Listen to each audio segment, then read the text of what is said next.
సాధారణంగా మనం ఏదైనా ఒక ముఖ్య రోజు గాని, ముఖ్యమైన పండగ గాని గురించి మాట్లాడుకునేటప్పుడు, ఆ పండగ వచ్చే ముందర మాట్లాడుకుంటాం. కాకపోతే ఆ పండగ రోజు మనం మాట్లాడుకుంటాం. కానీ ఒక పండగ అయిపోయాక ఆ పండగ గురించి సాధారణంగా మాట్లాడుకోవడం జరగదు. ఎందుకంటే ఆ పండగ అయిపోయి ఇంకో పండగ ఎక్కడో వస్తుంటుంది. కానీ ఇవాళ నేను ఎందుకు ఈ వైకుంఠ ఏకాదశి, ఉత్తర ద్వార దర్శనం గురించి మాట్లాడదలుచుకున్నాను అంటే, ఇది 2 వారాల క్రితం గదా! మనకి వైకుంఠ ఏకాదశి అవ్వడం. ద్వార దర్శనం ఎంతమంది భక్తులు ఎన్నో మందిరాల్లో వెళ్లి భగవద్ దర్శనం చేసుకోవడం. కానీ ఎన్నో ఏకాదశులు చూసినా, ఎన్నో వైకుంఠ ఏకాదశులు ఇప్పటివరకు మన జీవిత కాలంలో మనం విన్నా, వాటి గురించి తెలుసుకున్నా, ఈ యొక్క వైకుంఠ ఏకాదశి మటుకు ఒక విచిత్రమైన సంఘటనతో మొదలైంది. ఎప్పుడు కొన్ని దశాబ్దాలుగా, కొన్ని ఏళ్ల వరకు తిరుమల తిరుపతి దేవస్థానంలో రోజు వారాలుగా వాళ్ళు ఒక్క రోజు కొన్ని లక్షల మందికి దర్శనాలు ఏర్పాటు చేసి, కార్యదక్షతలో చాలా ప్రసిద్ధి పొందిన తిరుమల తిరుపతి దేవస్థానంలో తిరుమలలో ఉత్తర ద్వార దర్శనం చేసుకోవడానికి వచ్చిన కేవలం కొద్ది 4, 5 వేల మంది ఉన్న క్యూలో జరిగిన దుర్ఘటనతో ఎప్పుడు మనం వైకుంఠ ఏకాదశి గురించి తలుచుకున్నా, ఆ ఒక్క సంఘటన మనకు గుర్తొస్తుంది. ఎప్పుడు వైకుంఠ ఏకాదశి అంటే ఇప్పుడు తిరుమల గురించి తలుచుకున్నా, తిరుమలకి వెళ్ళినా కూడా, ఆ వైకుంఠ కాంప్లెక్స్ వెళ్ళంగానే కూడా ఈ యొక్క దుర్ఘటన మనకు చుట్టూమనిపిస్తుంది. ఎందుకు అంటే ఒకటి మనం తెలుగు వాళ్ళం గనక మనకి ఆటోమేటిక్‌గా మనందరికీ ఇలవేల్పు మనం అనుకున్నా, అనుకోకుండా వెంకటేశ్వర స్వామి.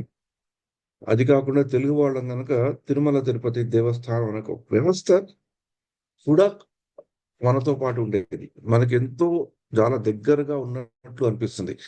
అలాంటి సంస్థకు కూడా ఒక మచ్చ లాంటిది రావటం, ఈ యొక్క దుర్ఘటన వల్ల. ఈ దుర్ఘటనలో ఎంతోమంది పీడితులవ్వడం, కొంతమంది ప్రాణాలను వదలడం, ఎంతో మందికి శారీరకమైన ఇబ్బందులు, బాధలు కలగడం. ఇవన్నీ చూస్తుంటే ఎందుకో ఒక రకమైన బాధ మనసుని పిండేసింది. ముఖ్యంగా ఆ 2, 3 రోజులు టీవీలో గాని చూడటం గాని, యూట్యూబ్‌లో చూడటం గాని, న్యూస్‌లో చూడటం గాని, మరి అంత భగవంతుడి దర్శనం చేసుకోవడానికి అంత భక్తితో, ముఖ్యంగా ఉత్తర ద్వార దర్శనం అదే రోజు అక్కడే అలా తిరుమలలో చేసుకోవడానికి వెళ్ళిన భక్తులకి ఎందుకు ఇలా అయింది? అంటే ఉత్తర ద్వార దర్శనం ఏంటి? దాని ప్రాధాన్యత ఏంటి? ఎందుకు వాళ్ళకి ఎలాగైంది అనేది మనకు తెలుసుకునే పరిధిలో లేం. ఎందుకు అలా అయిందంటే అది దైవ ఘటన. అలా అవ్వాల్సింది అలా అయింది. కానీ ఎవరైతే చనిపోయారో వాళ్ళ ఆత్మకు శాంతి కలగాలని, వాళ్ళు వెళ్ళిపోయినందుకు కలిగే వాళ్ళ కుటుంబ సభ్యులకు బాధితులైన వాళ్ళకి కూడా ఆత్మశాంతి కలిగి భగవంతుడు ఏదైనా శక్తినియ్యాలని ప్రార్థించడం ఒక ఎత్తైతే, ఆ ప్రార్థనలతో పాటు నేను ప్రార్థిస్తున్నా కూడా ఎందుకో నా మనసు కూడా బాగా కలత చెందింది. ఏమిటి ఈ వైపరీత్యం అని. అలా నేను బాధపడుతున్న సమయంలో నాకెక్కడ దానికి ఆ ప్రశ్నకి ఏంటి ఉత్తర ద్వార దర్శనం కొన్ని చోట్ల చదువుతున్నా కూడా ఎందుకో తృప్తిగా లేదు. ఎందుకో మనసుకి పట్టట్లేదనమాట. అలాంటి తరుణంలో నాకు ఒక వాట్సాప్ మెసేజ్ ద్వారా ఒక ఆర్టికల్ పంపించారనమాట. ఆవిడ పేరు పద్మాసిని గారు. ఆవిడ అమెరికాలో ఉంటారు. అమెరికా వాస్తవ్యురాలు. ఆవిడ బాగా చదువుల్లోనూ చాలా ఉన్నత స్థాయిలోకి వెళ్ళి, తన ఉద్యోగ రీత్యా కూడా చాలా ఉన్నత స్థాయిలో ఉన్నా కూడా అవి ఒక అవరోధాలు కాకుండా వాటిని ఒక మాధ్యమంగా తీసుకొని ఆధ్యాత్మిక పరంగా కూడా చాలా ముందరికి వెళ్లారనమాట. ఆవిడే శ్రీరంగ రామానుజ జీయర్ త్రిదండి శ్రీమాన్ రంగ రామానుజయ్యర్ గారి శిష్యురాలు. ఆయనని కాకినాడ జయం గారు కూడా అని అంటారనమాట. ఆ భక్తిలో బాగా ముందరికి వెళ్ళాలని ఆహ్, ఆ ఉత్సాహం, తెలివితేటలు ఉన్న వ్యక్తి. రామాయణం మీద కూడా ఆవిడ చాలా ప్రసంగాలు ఇస్తుంటారనమాట. ఆవిడకి నాకు ఏమి సంబంధం అంటే, ఆవిడ మా పెద్దమ్మరాలు గారి మనవరాలు. మా అమ్మగారి తరఫున వాళ్ళు 11 మంది అన్నా చెల్లెళ్ళు. అంటే మీరు ఊహించుకోవచ్చు మేము ఎంతమంది కజిన్సో. ఆ కజిన్స్ యొక్క పిల్లలు చాలా పెద్ద సామ్రాజ్యం అది. కానీ అంతమంది ఉన్నా కూడా, అంతమందిలో కూడా ఎవరైనా ఆధ్యాత్మిక పరంగా బాగా ముందరికి వెళ్ళారా, ముందరికి వెళ్ళి ఇంకొకరిని ఎవరినైనా ప్రేరణ పొంది వాళ్ళలో పరివర్తన తీసుకురాగలుగుతున్నారంటే డెఫినెట్ గా మా అందరి కజిన్స్ యొక్క పిల్లల్లోనూ పద్మాసిని గారి పేరు డెఫినెట్ గా ముందరికి వస్తుంది. వన్ ఆఫ్ ది టాపర్స్ అన్నమాట దాంట్లో. అదే ఆవిడే నాకు ఆ యొక్క ఆర్టికల్ పంపించారన్నమాట. ఆ ఆర్టికల్, ఆ వ్యాసం చదివాక నాకు ఎందుకో ఒక రకమైన ఉపశమనం కలిగింది. అంటే అప్పుడు నా ఉత్తర ద్వార దర్శనం అంటే ఏంటో తెలిసిందన్నమాట. అంటే కేవలం ఉత్తర ద్వార దర్శనం చేసుకోవాలంటే మనం తిరుమలకే వెళ్ళాలా? కానీ మన మనస్సుని ఎలా నియంత్రించుకొని మనం ఉన్న చోట మనం ఉత్తర ద్వార దర్శనం ఎలా చేసుకోగలుగుతాం? తిరుమలకి వెళ్ళొద్దు అని నేను చెప్పట్లేదు. వెళ్ళి మంచిదే, వెళ్తే ఇంకా మంచిది. వెళ్ళకుండా కూడా మనం ఉత్తర ద్వార దర్శనం చేసుకోవచ్చని ఆవిడ వ్యాసం ద్వారా నాకు తెలిసిందనమాట. అంటే నేను ఆవిడ అంటుంటే నాకేదో పాడుగా ఉంది. ఇక్కడ వయసులో నాకంటే చాలా చిన్న వయసు ఆవిడది. అందుకని కానీ ఇది ఒక ఫార్మల్ ఫోరం కాబట్టి పద్మాసిని గారు అని చెప్తున్నాను అనమాట. నేను ఎందుకు పద్మాసిని గారు అని చెప్తున్నాను, ఎందుకు చెప్తున్నాను అంటే ఈ యొక్క సెషన్ రికార్డింగ్ నేను కూడా ఆవిడకి తప్పకుండా పంపిస్తాను. ఆవిడ అనుకోవచ్చు ఎందుకు నన్ను మీరు గారు గారు అంటున్నారని ఆవిడ అనొచ్చు కనుక నేను ముందరే ఆవిడకి చెప్తున్నాను అనమాట ఇది. అయితే ఈ ఈ యొక్క వ్యాసం ద్వారా నాలో కలిగిన బాధ కొంత మటుకు తప్పకుండా ఉపశమనం కలిగింది అని నేను చెప్పగలుగుతున్నాను. ఎందుకంటే నిజంగా కలిగింది. ఎందుకంటే ఆ వ్యాసాన్ని నేను 2, 3 సార్లు చదివాను. చదవాలనిపించింది. చదువుతుంటే ఇంకా చదవాలనిపించింది. ఎందుకంటే దాంట్లో చాలా మంచి విషయాలున్నాయి. అవన్నీ మీతో షేర్ చేసుకుందామని ఇక్కడికి నేను ముందరికొచ్చాననమాట. కానీ ఆవిడ రాసిన వ్యాసాన్ని వ్యాసంలాగా చదవడం కాకుండా మధ్య మధ్యలో మనకి అంతర్జాతీయ కృష్ణ భావనామృతం ద్వారా తెలిసిన విషయాలను జోడించి చెప్పడం జరుగుతుంది.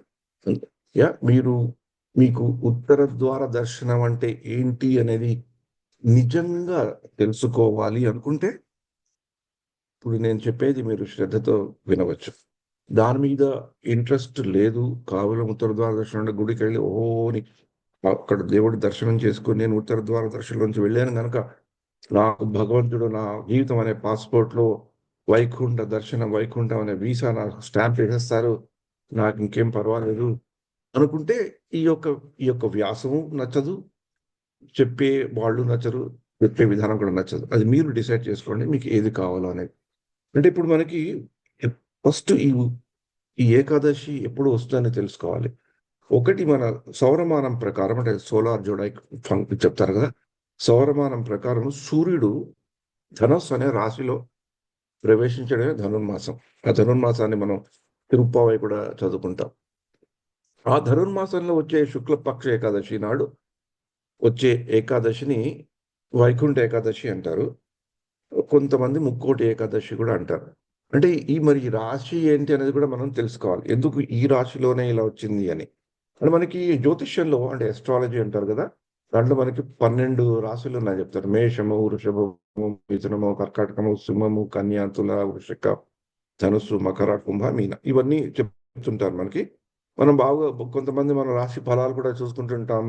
మనకి ఉగాది రాగానే రాశి ఫలాలు చూసుకోవడము, రాశుల ద్వారా ఒక్కొక్క మనిషి ఒక్కొక్క రాశిలో పుడితే ఎలా ఉంటాడని చెప్పడం అవన్నీ ఉంటాయి కదా. వాటికన్నిటికీ ఒక ప్రమాణం ఉంది. ఆ ఆ ప్రమాణం గురించి కూడా మనం ఒకసారి తలుచుకుందాం. ఎలా వచ్చింది ఆ ప్రమాణం అనేది. అంటే ప్రతి రాశి చంద్రుడు ప్రయాణించే ఆకాశంలో ఒక నిర్దిష్ట భాగాన్ని సూచిస్తుంది అనమాట. అంటే చంద్రుడు ఇక్కడ ఉంటే ఇది ఈ రాశి అని. అంటే మన వేద జ్యోతిషంలో ఎస్ట్రాలజీలో చంద్రునితో పాటు సూర్యుడు మళ్ళీ మిగతా గ్రహాలు కూడా ఆ రాశిలోని స్థితిని ఆధారంగా తీసుకొని వ్యక్తి యొక్క జన్మ కుండలి అంటాం కదా, దాన్ని విశ్లేషించి అందుకు అనుగుణంగా ముందుగానే ఎదురయ్యే జీవిత సంఘటనను అంచనా వేస్తారు పెద్దలు. ఇది ప్రామాణికంగానే ఉంటుంది. ఇది మంచి విజ్ఞానమే. విజ్ఞానం ఎన్నో తరాల నుంచి వచ్చే విజ్ఞానం. అందుకనే మనం శ్రీల ప్రభుపాల్ వారు లీలామృతిలో కూడా చూస్తాం కదా.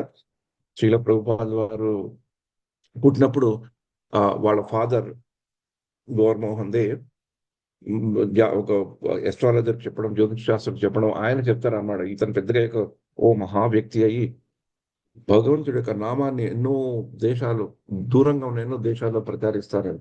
అప్పుడు అంత చిన్న బాలుడికి అంత శక్తి ఎలా ఉంటుంది అని వాళ్ళు అనుకుండొచ్చు. కానీ ఈ జాతకాలు అలా ఉంటాయన్నమాట. కొంతమంది అలా ముందర చెప్పగలుగుతారు. అలాగే మనకి శ్రీమద్ భాగవతంలో కూడా తెలుస్తుంది. శ్రీకృష్ణుడు పుట్టినప్పుడు, బలరాముడు ఆవిర్భవించినప్పుడు, శ్రీకృష్ణ ఆవిర్భవించినప్పుడు నంద మహారాజు గర్గముని పిలవడం, ఆ గర్గముని వచ్చి కృష్ణుడు, నారాయణుడు అలా అని చెప్పడం అవన్నీ మనం చూస్తూనే ఉంటాం. అంటే దీనికి ఎందుకు తెలుసుకోవాలంటే ఈ వైకుంఠ ఏకాదశి, ముక్కోటి ఏకాదశి అని తెలుసుకోవడం మరి వాటికి ఎందుకు అంత ప్రశస్త స్థానం వచ్చింది? ఆ రాశిలో ఉండడం వల్ల వచ్చిన ఏకాదశి కదా ఈ ఏకాదశి. మరి వీటి గురించి ఎవరు రాశారయ్యా?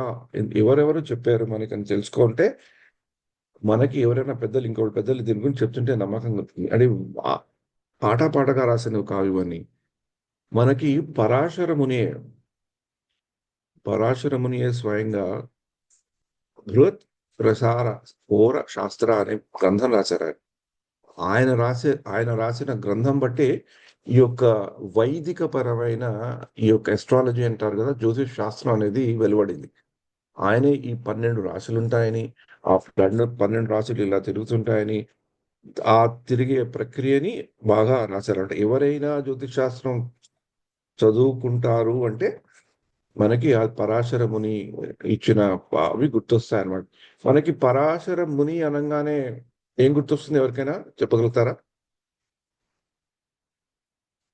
పరాశర అనంగానే మనకి ఏం గుర్తు రావాలి? ముఖ్యంగా అంతర్జాతీయ కృష్ణ భావనామృతంలో ఉన్న వాళ్ళకి ఎవరైనా చెప్తారా?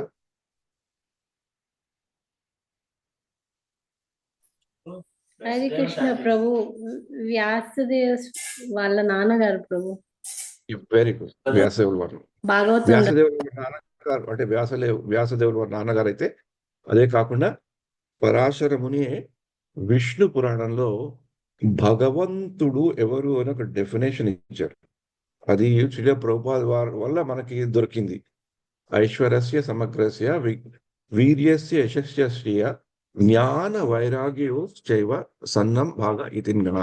ఐశ్వర్యము, వీర్యము అన్ని సమగ్ర, యశస్సు, శ్రీ అంటే అందము, జ్ఞానము, వైరాగ్యం అన్ని సంపూర్ణంగా ఉన్న వ్యక్తి ఏ భగవంతుడు. ఆ భగవంతుడే కృష్ణుడు అని మనం తెలుసుకుంటాం. అది పరాశరుడు. అలాంటి పరాశరుడు కూడా మా భగవంతుడు అంటే నిర్వచనం చెప్పిన పరాశరుడు ఈ యొక్క వైదిక జ్యోతిష్ శాస్త్రాన్ని మొదలు పెట్టారన్నమాట. తర్వాత వరాహ మిహిర్ అనే ఇంకొక మహాపురుషుడు బృహత్ జాతకం, బృహత్ సంహిత అని చెప్పారు. అంటే ఆ ఎస్ట్రాలజీని, ఆ జ్యోతిష్ శాస్త్రాన్ని చూసి ప్రిడిక్టివ్ అంటే ఎలా దాన్ని ఈ యొక్క ఈ రాశులు అన్నీ ఎలా కదులుతుంటాయో వాటిని జ్యోతిషర పరంగాను, ఒక మ్యాథమెటికల్ లెక్కల పరంగా కూడా ఆయన చెప్పారనమాట. అంటే తర్వాత గర్గముని గర్గ సంహితంలో ఈ యొక్క జ్యోతిష్ శాస్త్రం గురించి ఈ రాశులు ఎలా ఉంటాయి, ఏ రాశులు ఎలా వస్తే ఉంటుంది, ఏ రాశుల్లో ఎలాంటి పర్వదినాలు వస్తాయని రాశారు. అంటే గర్గమునిలో మనకి గర్గ సంహిత అనేది మనం ప్రభుపాద వారి టీచింగ్స్ కూడా వింటుంటాం. గర్గ సంహితలో ముఖ్యంగా ఉండే సబ్జెక్ట్ మ్యాటర్ ఏంటంటే, ప్రధాన అంశాలు ఏంటంటే కృష్ణుడి యొక్క లీలలు కూడా భాగవతాలు ఎలా ఉన్నాయో గర్గ సంహితలో కూడా అలానే వస్తుంటాయి అన్నమాట. కానీ గర్గ ముని కేవలం జ్యోతిష్ శాస్త్రాన్ని ఒక జ్యోతిష్ శాస్త్రమే కాకుండా దానికి ఒక భక్తి భావ తత్వాన్ని పెట్టారనమాట. అది ఒక మామూలుగా కేవలము వీడి ఇలా పుడతాడు, వీడికి అలా అవుతుంది, వీడికి అలా అవుతామే కాకుండా ఆ జ్యోతిష్ శాస్త్రానికి, ఆ భగవత్ తత్వానికి చేసి ఆ రెండింటిని మేళవించి మంచి సమయము, చెడు సమయము ఏంటి మనం అంటుంటాం కదా, అంటే రాహుకాలము, కేతుకాలము, అంటే వర్జం కదా, వర్జము ఇవన్నీ కొందరు మరి ఇళ్లలో మరీ దారుణంగా చూస్తుంటారు, ఎక్స్ట్రీమ్కి వెళ్ళిపోతుంటారు. కానీ ఈ ఆస్పిషియస్ టైం ఏదైనా మంచి పని ఏదైనా చేయాలన్నప్పుడు మంచి రోజు చూసుకోవడం, మంచి పని చేయడం, ముఖ్యంగా మా పెళ్ళిళ్ళు కానీ, ఇళ్ళు కట్టుకోవడం కానీ, వాస్తు పూజలు కానీ చేసినప్పుడు ఇవన్నీ ఎక్కడి నుంచి వచ్చాయి మనకి అంటే గర్గ సంహిత నుంచి వచ్చాయి. తర్వాత ఇవన్నీ వస్తున్న తరుణంలో 16వ శతాబ్దంలో మంత్రేశ్వర్ అని చాలా పెద్ద అస్ట్రాలజరు, బాగా చదువుకున్న అతను, వేద శాస్త్రాన్ని చదువుకున్న అతను ఫల దీపికను రాశారు. మొదట పరాశరముని ఈ జ్యోతిష్ శాస్త్రాన్ని మనకి పెడితే గర్గముని వచ్చి దానిలో భక్తి తత్వం పెట్టి ఈ మంచి సమయం, ఆ సమయం మంచిది కాదు అని చెప్తే దానికి అనుసరించి ఫలం ఎలా ఉంటుంది, రిజల్ట్స్ అంటే మనకు చెప్తుంటారు కదా, ఈ రోజు ఇలా చేస్తే ఇలా అయిపోతుంది అలా అయిపోతుందని. అది ప్రవేశపెట్టింది, ఆ సైన్స్ ప్రవేశపెట్టింది ఫలదీపిక. తర్వాత కళ్యాణవర్మ అని ఇంకొక చాలా పెద్ద జ్యోతిష్ శాస్త్రులు దాన్ని ఇంకా పెంపొందించి మనకు ఆ ఫలితాలు ఎలా ఉంటాయి, ఆ ఏ ఫలితం వస్తే మన మన మన మన జన్మకుండలలో ఏ రాశి ఎక్కడుంటే ఆ ఫలితాలు ఎక్కడుంటాయని అది కూడా చెప్పారు అన్నమాట. అలాగే భృగుముని కూడా ఈ జ్యోతిష్ శాస్త్రం గురించి చెప్పి, భృగుముని ఏం చేశారంటే ఈ పామ్ లీవ్ ప్రిడిక్షన్స్ అంటే మన ఈ తాళపత్రాలు. తాళపత్రాల మీద రాసి చూపెడతారు కదా. ఇప్పుడు మనం ఇప్పటికీ కొన్నప్పుడు ఊళ్ళల్లో చూస్తుంటే చిలక జోషం మా చిన్నప్పుడు చాలా పాపులర్ గా ఉండేది. ఇప్పుడు మొన్న 3 వారాల క్రితం నేను బృందావనం వెళ్తే అక్కడ కూడా చూశాను చిలక దోషం చెప్పేవాళ్ళు. మొన్న హైదరాబాద్ లో కూడా చూశాను, స్వర్ణగిరికి వెళ్ళినప్పుడు. చాలా ఇంట్రెస్టింగ్ ఉంటుంది, కానీ ఇప్పుడు అది గవర్నమెంట్ కూడా బ్యాన్ చేసిందని విన్నాను. కానీ అప్పుడప్పుడు వాళ్ళు కనబడుతుంటారు. ఇది అంటే ఒరిజినల్ గా చెప్పింది. కానీ మనకి ఇవన్నీ మనకి ఇప్పుడు చూస్తుంటే ఈ కాలంలో చాలా వికృత రూపంలో కనబడతాయి. ఎందుకంటే శ్రీల ప్రభుపాద వారు దీని గురించి ఏం చెప్పారంటే, సైన్స్ ఇస్ పర్ఫెక్ట్. ఎందుకంటే చెప్పిన వాళ్ళు గర్గముని, భృగుముని, పరాశరముని వీళ్ళైతే వాళ్ళు తప్పు చెప్పారు కదా. Science is perfect, but the current day scientists are not perfect. They are good, maybe lot of them are good, but they are not perfect. అందుకని మనం ఇవన్నీ చూసుకున్నప్పుడు కొంచెం దాంట్లో ఉండే తత్వాన్ని తెలుసుకోవాలి. కానీ ఈ రాశిలో వచ్చినది ఏకాదశి, వైకుంఠ ఏకాదశి, ముక్కోటి ఏకాదశి బ్రింగ్ అని అదే రోజు అలా చెప్పారు, అదే సమయంలో వైకుంఠ ద్వారం నుంచి వెళ్ళిపోతే టింగ్ టింగ్ టింగ్ అని వెళ్ళిపోతే మనకి వైకుంఠం వెళ్ళడానికి వీసా దొరుకుతుంది అనుకోవడం అనేది తప్పు. ఎందుకంటే ఆ సైన్స్ పర్ఫెక్ట్ అయిన సైన్స్ నుంచి వచ్చిన సైంటిస్టులు ఈ కలియుగ కాలం ఉన్నారు, కొంచెం ఎక్కడో గడబడేది. అలాగే మనకి కేవలం మన పరంపరలను కాదు, ఈ యొక్క విదేశీయులు, పాశ్చాత్య దేశ విదేశీయులు కూడా వీటి మీద చాలా ఇంట్రెస్ట్ చూపెట్టి ఎన్నో పుస్తకాలు రాశారు. దాంట్లో బాగా చాలా ప్రాచుర్యంలో పుస్తకం లిండా గుడ్మ్యాన్ అని ఒక ఆవిడ ఉండేవాళ్ళు. ఆవిడ ఈ జుడాక్ సైన్స్ మీద చాలా చాలా పుస్తకాలు రాశారు, చాలా ప్రాచుర్యం. మేము కాలేజీలో ఉన్నప్పుడు బాగా చదువుకుంటుండేవాళ్ళం. అంటే అది చదువుకుంటే ఎంత ఇంప్రెషన్ పడిపోతుందంటే, ఓ వీడు కన్యరాశికి చెందినవాడా, వీడు ఇట్లా ఉంటాడని అలా తలచేసుకోవడం, వాడి గురించి ఏదో మనకి తెలిసింది తెలియంది అన్ని కూడా మనకి తెలిసినట్లు మనం అనుకుంటాం. అంత బాగా రాశారు ఆవిడ. అలా ఎంతో మంది రాశారు. అయితే వీటన్నిటిని పక్కన పెడితే, అంటే వైకుంఠ ఏకాదశి మామూలు ఏకాదశి కాదు. ఈ వైకుంఠ ఏకాదశి శుక్ల పక్షంలో వచ్చే ధనుర్మాసంలో వచ్చే ఏకాదశి. ధనుర్మాసం అంటే చంద్రుడు ఒక రకంగా ఒక దీంట్లో ఒక స్థితిలో ఉండడం వల్ల ఆయన ప్రాణంలో వచ్చే మాసం ధనుర్మాసం. చంద్రుడు సూర్యుడు కామన్, సూర్యుడు అది సోలార్ చూసాడు అంటారు, సూర్యుడు రెండు దీంట్లో ఉంటాయి. మామూలుగా ఈ సౌరమానం ప్రకారం చూస్తే సూర్యుడు తన గతిని మారుస్తాడు, కానీ చంద్రుడు ఉండే పొజిషన్తో ఎక్కువ బేస్ అయ్యేది ఎస్ట్రాలజీ. ఓకే, సో ఎందుకు ఇది చెప్తున్నా అంటే దానికి ఒక ఒక ఒక ప్రస్థానం ఉందన్నమాట, దానికి ఒక నేపథ్యం ఉంది. కానీ ఆ నేపథ్యాన్ని ఎలా తీసుకోవాలనేది ఇప్పుడు మనం మాట్లాడుకునే విషయం. అంటే అన్ని ఏకాదశులు మన పర్వదినాలే, కానీ ఆ ధనుర్మాసంలో 2 ఏకాదశులు ఉంటాయి. ఆ ధనుర్మాసంలో వచ్చే ఈ ప్రత్యేక ఏకాదశిని వైకుంఠ ఏకాదశి అని అన్నారు అన్నమాట. ఎందుకు? సూర్యుడు ఉత్తర దిశగా ప్రయాణించడం మొదలు పెడతాడు ధనుర్మాసంలో వచ్చేది అని వైకుంఠ ఏకాదశిని దానికి పెట్టారు. అంటే ఇది ఆబ్వియస్ గా చాలా పవిత్రమైన రోజు. ఆ రోజునే ఎందుకు వైకుంఠ ఏకాదశి అని చెప్పారయ్యా అంటే, ఆ రోజట ముక్కోటి దేవతలు ఉన్నారు కదా, వాళ్ళందరూ కూడా భగవంతుని కొలుచుకోవడానికి, భగవంతుని చుట్టానికి వస్తారట వైకుంఠానికి. వాళ్ళ పదవిలో కొంచెం వాళ్ళని డెలిగేట్ చేసి ఎవరైనా చేసుకోండి అని చెప్పి భగవంతుని చూడడానికి ఆ రోజు వస్తారు. కనుక దేవతలందరూ వైకుంఠానికి వస్తారు కదా, ఆబ్వియస్ గా రోజు ఉండేది వైకుంఠం ప్రతిక్షణం పరవక్షణం. అయితే ఆ రోజు ఇంకా ముఖ్యం, ఎందుకంటే చాలా మంది ఆ రోజు వస్తారు కాబట్టి దాన్ని ముక్కోటి ఏకాదశి అని చెప్పారు. మరి ఆ రోజు ఇంకా దానికి ఏమైనా విశేషం ఉందా అంటే, లోక కళ్యాణార్థం కోసం శ్రీమన్నారాయణుడు తన యోగ నిద్రలోంచి లేచిన రోజు. అంటే యోగ నిద్ర అంటే ఆయన ఏదో మళ్ళాగా పడుకొని టంగని లేవడం కాదు. యోగం అంటే కనెక్షన్ కదా, ధర్మం అంటే యోగం అంటే లింకు, ధర్మం అంటే కనెక్షన్. యోగ నిద్ర అంటే ఆయన మెడిటేషన్ లో ఉన్నారట. ఆ మెడిటేషన్ లో ఉంటే అలా యోగంలో కూర్చుని నిద్ర అంటే అక్కడ ఆలోచిస్తున్నారు. ఆయన బాగా అలా ధ్యానంలో ఉంటూ ఆలోచిస్తున్నారు. ఏం ఆలోచిస్తున్నారు? ఇప్పుడు నేను లేచాక నా తిన్న లేచాక జీవులందరికీ వారి వారి కర్మలకు తగినటువంటి ఫలితాలు అనుభవించడానికి తగిన శరీరాలు ఇవ్వడానికి చేసే ఆలోచన యోగ నిద్ర అంటారు అనమాట. ఆయన అంతా ఆలోచిస్తున్నాను అనమాట. ఓకే, ఇంతవరకు అయింది, ఏదో అయింది, మళ్ళీ నేను పడుకొని యోగ నిద్రలో లేసరికి ఇలా ఇలా అవ్వాలి అని ఆ ప్రణాళిక వేస్తున్నారు. ఆ లేచే ప్రణాళిక అంత అయిపోయింది కదా, ఆ ప్రణాళిక ఏంటో అది తెలుసుకోవడానికి వీళ్ళందరూ వెళ్ళారన్నమాట. ముక్కోటి దేవతలు.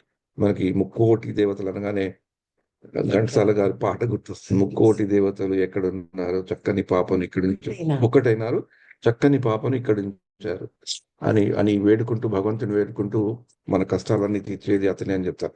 అంటే అందుకనే ఒకటి ఒకటి చంద్రుడు ఒక పరిస్థితిలో ఉండడం, సూర్యుడు ప్రయాణంకి వెళ్ళటం, ఇది ధనుర్మాసంలో రావటం, దాన్ని పెద్దలు వైకుంఠ ఏకాదశి, ఎందుకంటే వైకుంఠానికి వీళ్ళందరూ వచ్చారు, భగవంతుడు నిద్ర లేచాడు కనుక ఇది ఈ పర్వదినం చాలా ప్రత్యేకత. కానీ ఈ పర్వదినం ఇంకొక ప్రత్యేకత అంటే ఉత్తర ద్వార దర్శనం. అంటే భగవంతుడిని ఉత్తర ద్వారా పరమాత్మని దర్శనం చేసుకోవడం. అంటే మనకి మామూలుగా గుళ్ళల్లో కూడా 2-3 రకాల డైరెక్షన్లు ఉంటాయి కదా, గదులు, ద్వారాలు. మన పెద్ద పెద్ద ఏ మందిరాల్లో చూసుకున్నా అన్ని ద్వారాలు ఉంటాయి. ఉత్తర ద్వారాలు, దక్షిణ ద్వారం అలా ఉంటాయి. 99% సర్వసాధారణంగా గుళ్ళన్నీ ఉత్తర ద్వారంలోనే ఉంటాయి. కేవలం కొన్ని ఎక్సెప్షనల్ టెంపుల్స్, ఎలాగైతే శ్రీరంగం అలాంటి తప్పించి ప్రధాన ద్వారం ఉత్తర ద్వారంలో ఉండే శ్రీరంగంలో. దాని కాకపోతే సాధారణంగా ఉత్తర ద్వారంలో ఉంటుంది. అందుకనే ఇల్లు కూడా ఎవరైనా కట్టుకున్నప్పుడు ఉత్తర దిశలో ఉందా లేదా అని అనుకుంటారు. అంటే మరి ఉత్తర ద్వారం అంటే ఏంటి, ఇది ముఖ్యం. ఇందాక నేను చెప్పాను కదా, ఉత్తర ద్వార దర్శనం అంటే ఇంజన్ వెళ్ళిపోయే టెంపుల్లోకి గుళ్ళోకి వెళ్ళి ఉత్తర ద్వారంలోంచి ప్రవేశించి అక్కడ దర్శనం చేసుకోవడమే కాకుండా, మనకు ఆ ఉత్తర ద్వారం, ఉత్తరం అంటే ఏంటి అనేది తెలుసుకుంటే అప్పుడు మన ఇంట్లో ఉంటూ ఉంటూ కూడా భగవంతుని తలుచుకుంటూ ఆ ఉత్తర ద్వార దర్శనం చేసుకునే అవకాశం ఉంది. ముఖ్యంగా ఆ ఉత్తర ద్వార దర్శనం అనే జ్ఞానాన్ని మనం శ్రీల ప్రభుపాద వారు అంతర్జాతీయ కృష్ణ భావనామృతంలో చెప్పిన విశేషాలతో అన్వయించుకుంటే అది ఇంకా బలపడుతుంది. అంటే పరమాత్మని ఇక్కడ వాళ్ళు మామూలుగా వాడతారు, కానీ మనం అంతర్జాతీయ కృష్ణ భావనామృతంలో భగవంతుడు అని పదాన్ని వాడతాం. అంటే పరమాత్మ కూడా ఉన్నాడు, మన అందరిలో ఉండేది పరమాత్మ, కానీ భగవంతుడు వేరు కనుక మనం ఇక్కడ భగవంతుడి గురించి మాట్లాడుతున్నాం కనుక భగవంతుణ్ణి జ్ఞానంతో దర్శించగలగడమే దాని అర్థం. అంటే ఉత్తర ద్వారంలో వెళ్ళటం అంటే భగవంతుని మనం జ్ఞానంతో దర్శించడం. ఆ జ్ఞానంతో అంటే అజ్ఞానంతోనూ, మోహంతోనూ, కర్మలతో మనం పరమాత్మని దర్శించలేమని తెలుసు. అంటే జ్ఞానం ద్వారానే పరమాత్మను దర్శించుట అనే దానికి సంకేతమే ఉత్తర ద్వార దర్శనం. అంటే మనం భగవంతుని ఎలా చూడాలి, ఏం ఏం చేస్తే మనం భగవంతుని చూడగలుగుతాం, ఏం చేస్తే భగవంతుడు మనని చూస్తాడు అనేది ఉత్తర ద్వార దర్శనం. దీనికి సింపుల్ గా చెప్పుకోవాలంటే మనకి అంతర్జాతీయ కృష్ణ భావనామృతంలో మొదటి తరగతి నుంచి కూడా దర్శనము అంటే దానికి అర్థం చాలా చక్కగా చెప్తారు.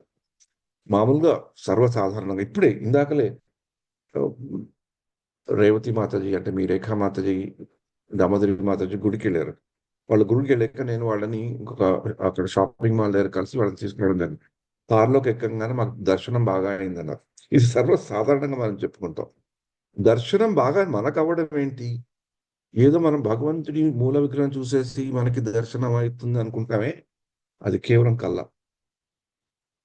దర్శనం అంటే భగవంతుడు మన ఎలా చూశాడు, మనం భగవంతుడి ముందరికి వెళ్ళినప్పుడు మనకి ఏ అనుభూతి కలిగింది, మన మన తప్పులన్నీ మనకి గుర్తొచ్చి క్షమాపణ వేడుకుంటున్నావా, అవన్నీ మర్చిపోయి ఏం తప్పులు చేసినా మనకి ఏది కావాలి అది అని కోరుకుంటున్నావా, మనకి ఆ దర్శనం బాగా ఆనందంగా అనిపించిందా అని, అది బాగా బాగా ఉంది, దర్శనం బాగా అయింది అనుకోవడం, అలా ఆ ఆలోచన రావడమే, మన ఆలోచన రావడం ఒకసారి ఆగాలన్నమాట.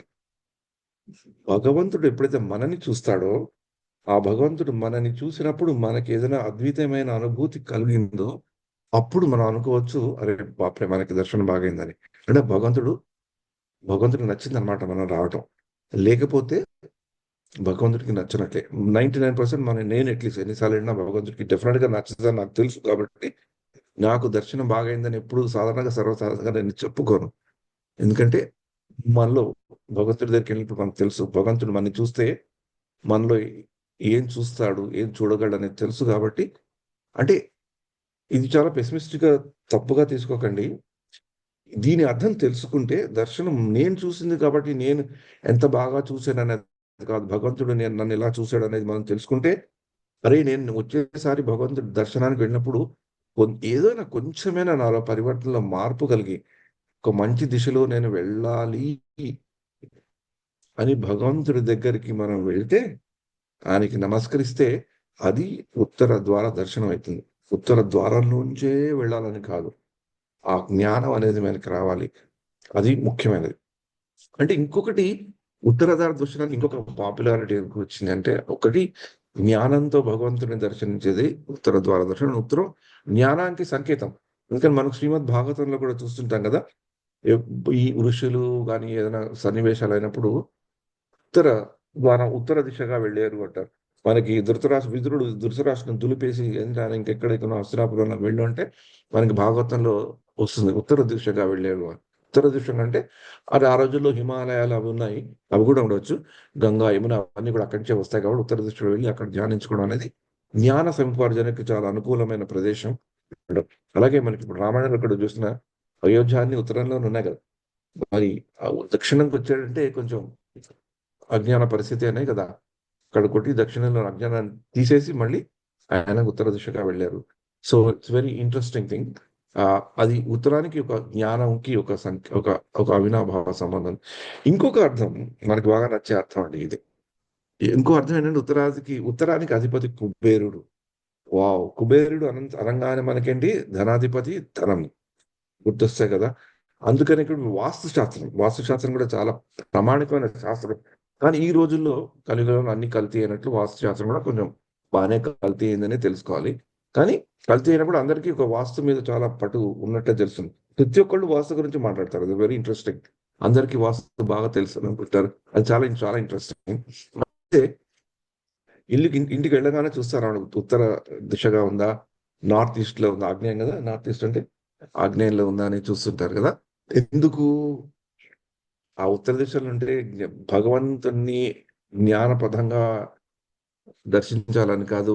ఎలాగైతే ముక్కోటి దేవతలు ఉత్తర ద్వార దర్శనం చేశారో, ఉత్తర ద్వారం నుంచి వెళ్లి భగవంతుడిని దర్శనం చేశారో అది కొంచెం పక్కన పెట్టేస్తామన్నమాట. అరే! ఉత్తరంగా ఉంటే కుబేరుడు ధనాధిపతి మనకి ధనం వస్తుంది. అందుకని మన ఇల్లు ఉత్తర దిశగా ఉండాలి. ఓ ద్వారం అయినా పెట్టుకోవాలి. లేకుంటే కూడా ఫోర్స్‌గైనా చేసి పెట్టుకోవాలి. అనే దీంట్లో ఈ వాస్తు చాలా, చాలా బాగా పైకొచ్చింది కదా! కానీ అక్కడ వాస్తు శాస్త్రంలో గూడా ఉత్తర దిశంగా ఇల్లు కట్టుకున్నాడు అంటే వాడికి ధనం గాదు కావాల్సింది భౌతికమైన ధనం గాదు. వాడికి జ్ఞానం అనే ధనం ఉంటుంది ఆ ఇంట్లో ఉన్న వాళ్ళకి. ఎందుకంటే లౌకిక ధనం వాస్తుశాస్త్ర ప్రకారం వచ్చినా గూడా అది చాలా అశాశ్వతం. కానీ జ్ఞాన ధనం అనేది శాశ్వతమైనది కనుక ఉత్తర దిక్కుతో నుండి చూడడం గాని, మన ఇల్లు ఉత్తర దిక్కుతో ఉంటే అంటే జ్ఞానంతో భగవంతుడిని చూసే అవకాశాలు మనకి వస్తాయి అని చెప్పడం అన్నమాట. అంటే ఉత్తర ద్వారం అంటే మరో అర్థం జ్ఞానం. అంటే జ్ఞానం వస్తే ఏమైతుంది? మనకి భవబంధాల నుంచి మనం తొలగి భగవంతుడి దగ్గరికి వెళ్ళడానికి ఒక మార్గం మనమే సృష్టించుకుంటాం. అది ఉత్తర మార్గం అవ్వచ్చు, పశ్చిమ మార్గం అవ్వచ్చు, దక్షిణ మార్గం అవ్వచ్చు. ఆ మార్గాలతో పని లేదు. అది భగవత్ మార్గం. అన్ని మార్గాలకి అతీతమైన మార్గం అది ఆ మార్గం. అంటే ఆ జ్ఞానంతో భగవంతుడిని చూడగలిగేదే ఉత్తర ద్వార దర్శనం.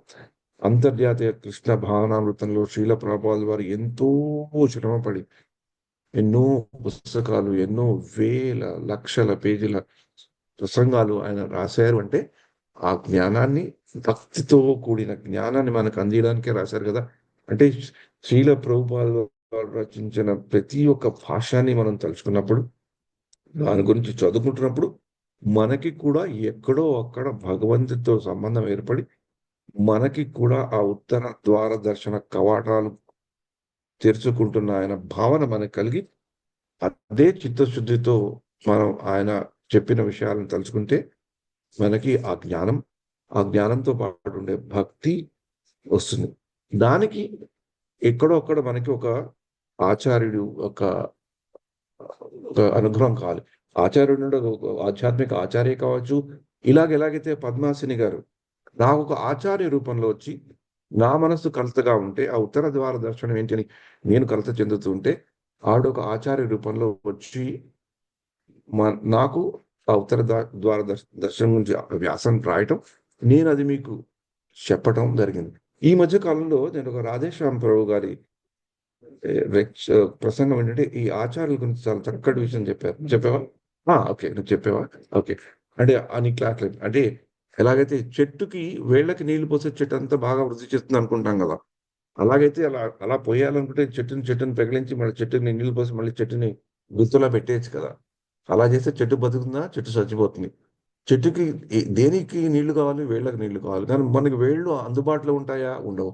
మన భక్తి అనేది మనం ముందుకి పెంపొందించుకోవాలి అంటే, ఆ భక్తికి ఉండే వేళ్ళు, మూలాలకి మనం నీళ్లు పోయాలి. భక్తికి భక్తి అనే చెట్టుకి భక్తి అనే మూలంతోనే చేయాలి.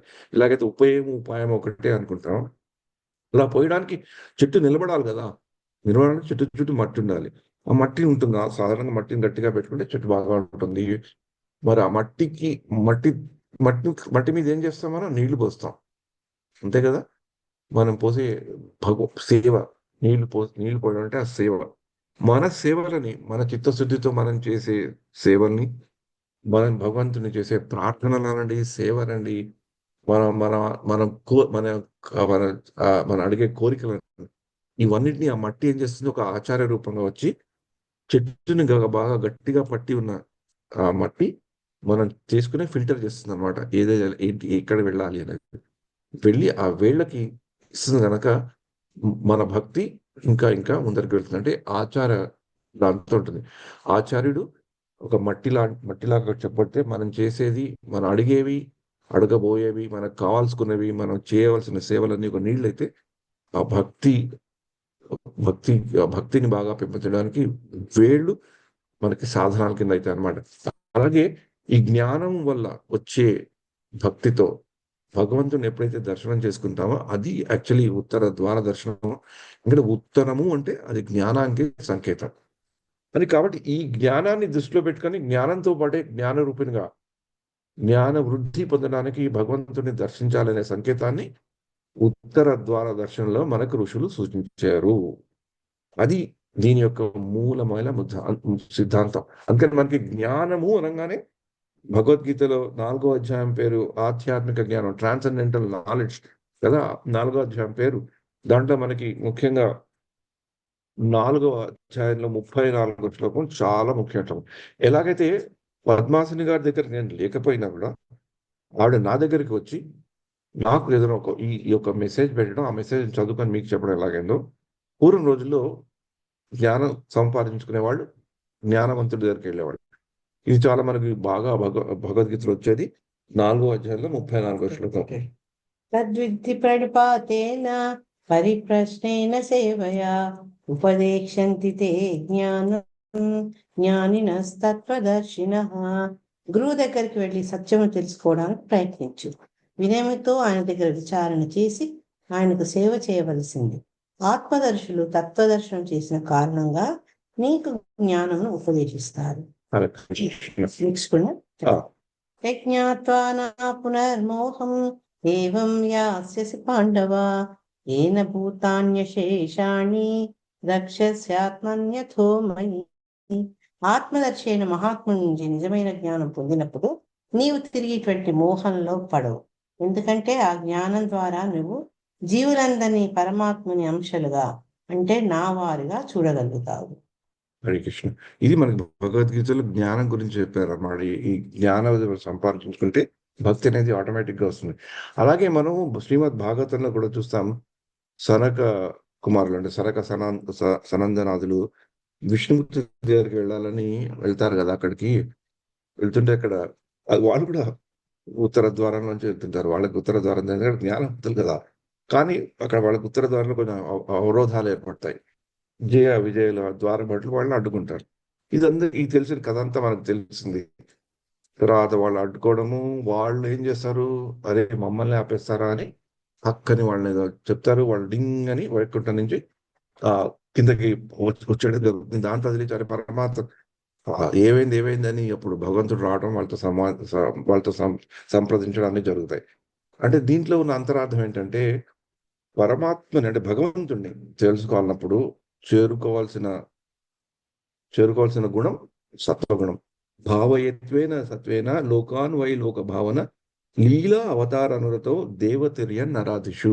అంటే శ్రీమద్ భాగవతంలో మొదట నైమిషారణ్యంలో ఋషులు సుత గోస్వామి ప్రశ్న అడుగుతారు, 6 ప్రశ్నలు అడుగుతారు. దాంట్లో ఒక ప్రశ్న భగవంతుడు ఎందుకు వచ్చాడు అని అడుగుతారన్నమాట. దానికి ఎన్నో శ్లోకాలకు సమాధానాలు ఉన్నాయి. భగవద్గీతలో కూడా ఎన్నో శ్లోకాల సమాధానాలు. ఒక సమాధానం ఏంటంటే భావయత్వైన సత్వం, అంటే సత్వగుణంలో ఉన్న వాళ్ళని డింగ్ అని, సత్వగుణంలో ఉన్న వాళ్ళని కరెక్ట్ పట్టుకొని తన దగ్గరికి తీసుకోవడానికి భగవంతుడు వస్తాడు. అలా చేయడానికి భగవంతుడు మామూలుగా భగవంతుగానే రాకుండా ఎన్నో విధాలుగా కూడా వస్తాడు. అన్ని అన్ని మన్నే కాదు, మనుషులనే కాదు, మిగతా అన్ని జీవరాశులకి అధిపతి అయిన ఆయన సత్వగుణంలో ఎవరెవరు ఉన్నారని వాళ్ళని తీసుకువెళ్ళడానికి వస్తాడు అన్న. అంటే అంటే మనం భగవంతుడి దగ్గరికి వెళ్ళడానికి మనకు సత్వగుణం కావాలి. అందుకని శ్రీల ప్రభుపాదుల వారు కూడా భగవద్గీత యథార్థ బుక్ లో మనకి చాలా చోట్ల ఈ త్రిగుణాల గురించి టీకాలు రాయడం ఆయన పర్పోర్ట్స్ లో ఉంటాయి. మనకి సత్వగుణము, రజోగుణము, తమో గుణము చాలా మనం కూడా వాటి గురించి మాట్లాడుతుంటాం. కానీ మనం పరమాత్మను చేరుకోవడానికి అడుగునేవి రజస తామస గుణాలు. అలాగే ఇందాక చెప్పాను కదా, మనం భగవంతుని దర్శించడానికి వెళ్ళినప్పుడు మనలో ఉండేవి రజస గుణము, తమస గుణం కదా. మరి అలా ఉంటే నేను భగవంతుని దర్శించాను అనుకోవడం, మన ఫెంటాస్టిక్ దర్శనం అయింది అనుకోవడం చెప్పుకోవచ్చు, సర్వసాధారణంగా చెప్పుకోవడం తప్పులేదు. కానీ దాంట్లో ఉండే అంతర్భావాన్ని కొంచెం తెలుసుకుంటే మంచిదని నేను చెప్తున్నాను. నేనేం విమర్శించట్లేదు, మీరు తప్పకుండా చెప్పుకోండి. భగవంతుడి దర్శనం గుడికి వెళ్ళినప్పుడు మీకు బాగా అనిపిస్తే దర్శనం బాగైందని చెప్పట్టుకోండి. కానీ ఒకసారి అలా అనుకుంటే ఇది కూడా కొంచెం గుర్తు పెట్టుకోండి. అది కరెక్టా కాదా, భగవంతుడు నన్ను చూసాడా చూడలేదా, నాలో ఎంత రజస తమ గుణాలు ఇంకా ఎన్ని ఉన్నాయి అని తెలుసుకుంటే. అంటే ఇదే కథాపరంగా ఆ సత్వగుణమైన సనందులు భగవంతుడిని చూడడానికి వెళ్తుంటే ద్వారం దగ్గర ఉన్న జయవిజలని అనే రజస తమ గుణాలు అడ్డుకున్నాయి. రాజస తామస గుణాలు అడ్డుకున్నాయి. వారిని భూమి మీద పడడం అంటే వాటిని దూరంగా వదులుకునేసరికి భగవంతుడే లేచి బయటకు వచ్చి వీళ్ళకి దర్శనం ఇచ్చాడట. అంటే ఉత్తర ద్వార దర్శనంలో మనం భగవంతుని జ్ఞానపదంగా భక్తితో భగవంతుని దర్శించాలంటే వీటి నుంచి కొంచెం మనం దూరంగా ఉండాలి. అంటే మనకి భక్తి ప్రక్రియలో అంతర్జాతీయ కృష్ణ భావనామృతంలో ఇస్కాన్లో చేసే చాలా విషయాల్లో కూడా వీటి గురించి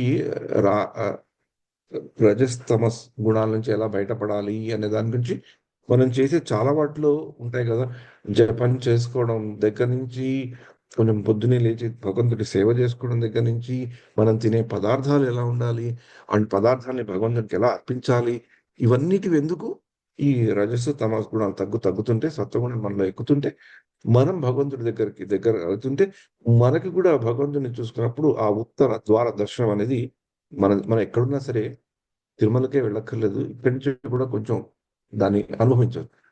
ముఖ్యంగా అలా అనుభవించు తిరుమల దగ్గరికి యాక్చువల్గా వెళ్ళి చూస్తే ఇంకా అది చాలా బాగా చూసినట్లు, ఇంకా బాగా ఉన్నట్లు. కానీ ఇవి తగ్గించకుండా ఎన్నిసార్లు మనం ఉత్తర ద్వార దర్శనం ఎన్ని రికమెండేషన్స్ అయినా కూడా మనం వెళ్తాం వస్తాం, కానీ మనకేం కాదు. అంటే అంటే మనకి ఏకాదశి రోజు పొద్దునే దేవాలయాలకు వెళ్తుంటారు చాలా మంది. ఆ రోజుల్లో ముఖ్యంగా ఈ వైకుంఠ ఏకాదశి రోజుల్లో దేవాలయాలు విపరీతమైన తొక్సలాట, గొడవ, డొనేషన్లు ఇచ్చామంటూ, రికమెండేషన్లు ఇచ్చామంటూ ఏదో రకంగా ఆ ద్వారం నుంచి వెళ్ళి స్వామిని దర్శించాలి అనుకుంటాం. అది ఎక్కడో మనలో అది బాగా భారతీయ దేశంలో చాలా ఎక్కువ ఇది. ఏదో రికమెండేషన్ తెలపండి. ఇప్పుడే ఇందాకలు కూడా నేను మాట్లాడుతుంటే ఎవరో ఒక మాతాజీ చెప్పిందని చెప్పారు.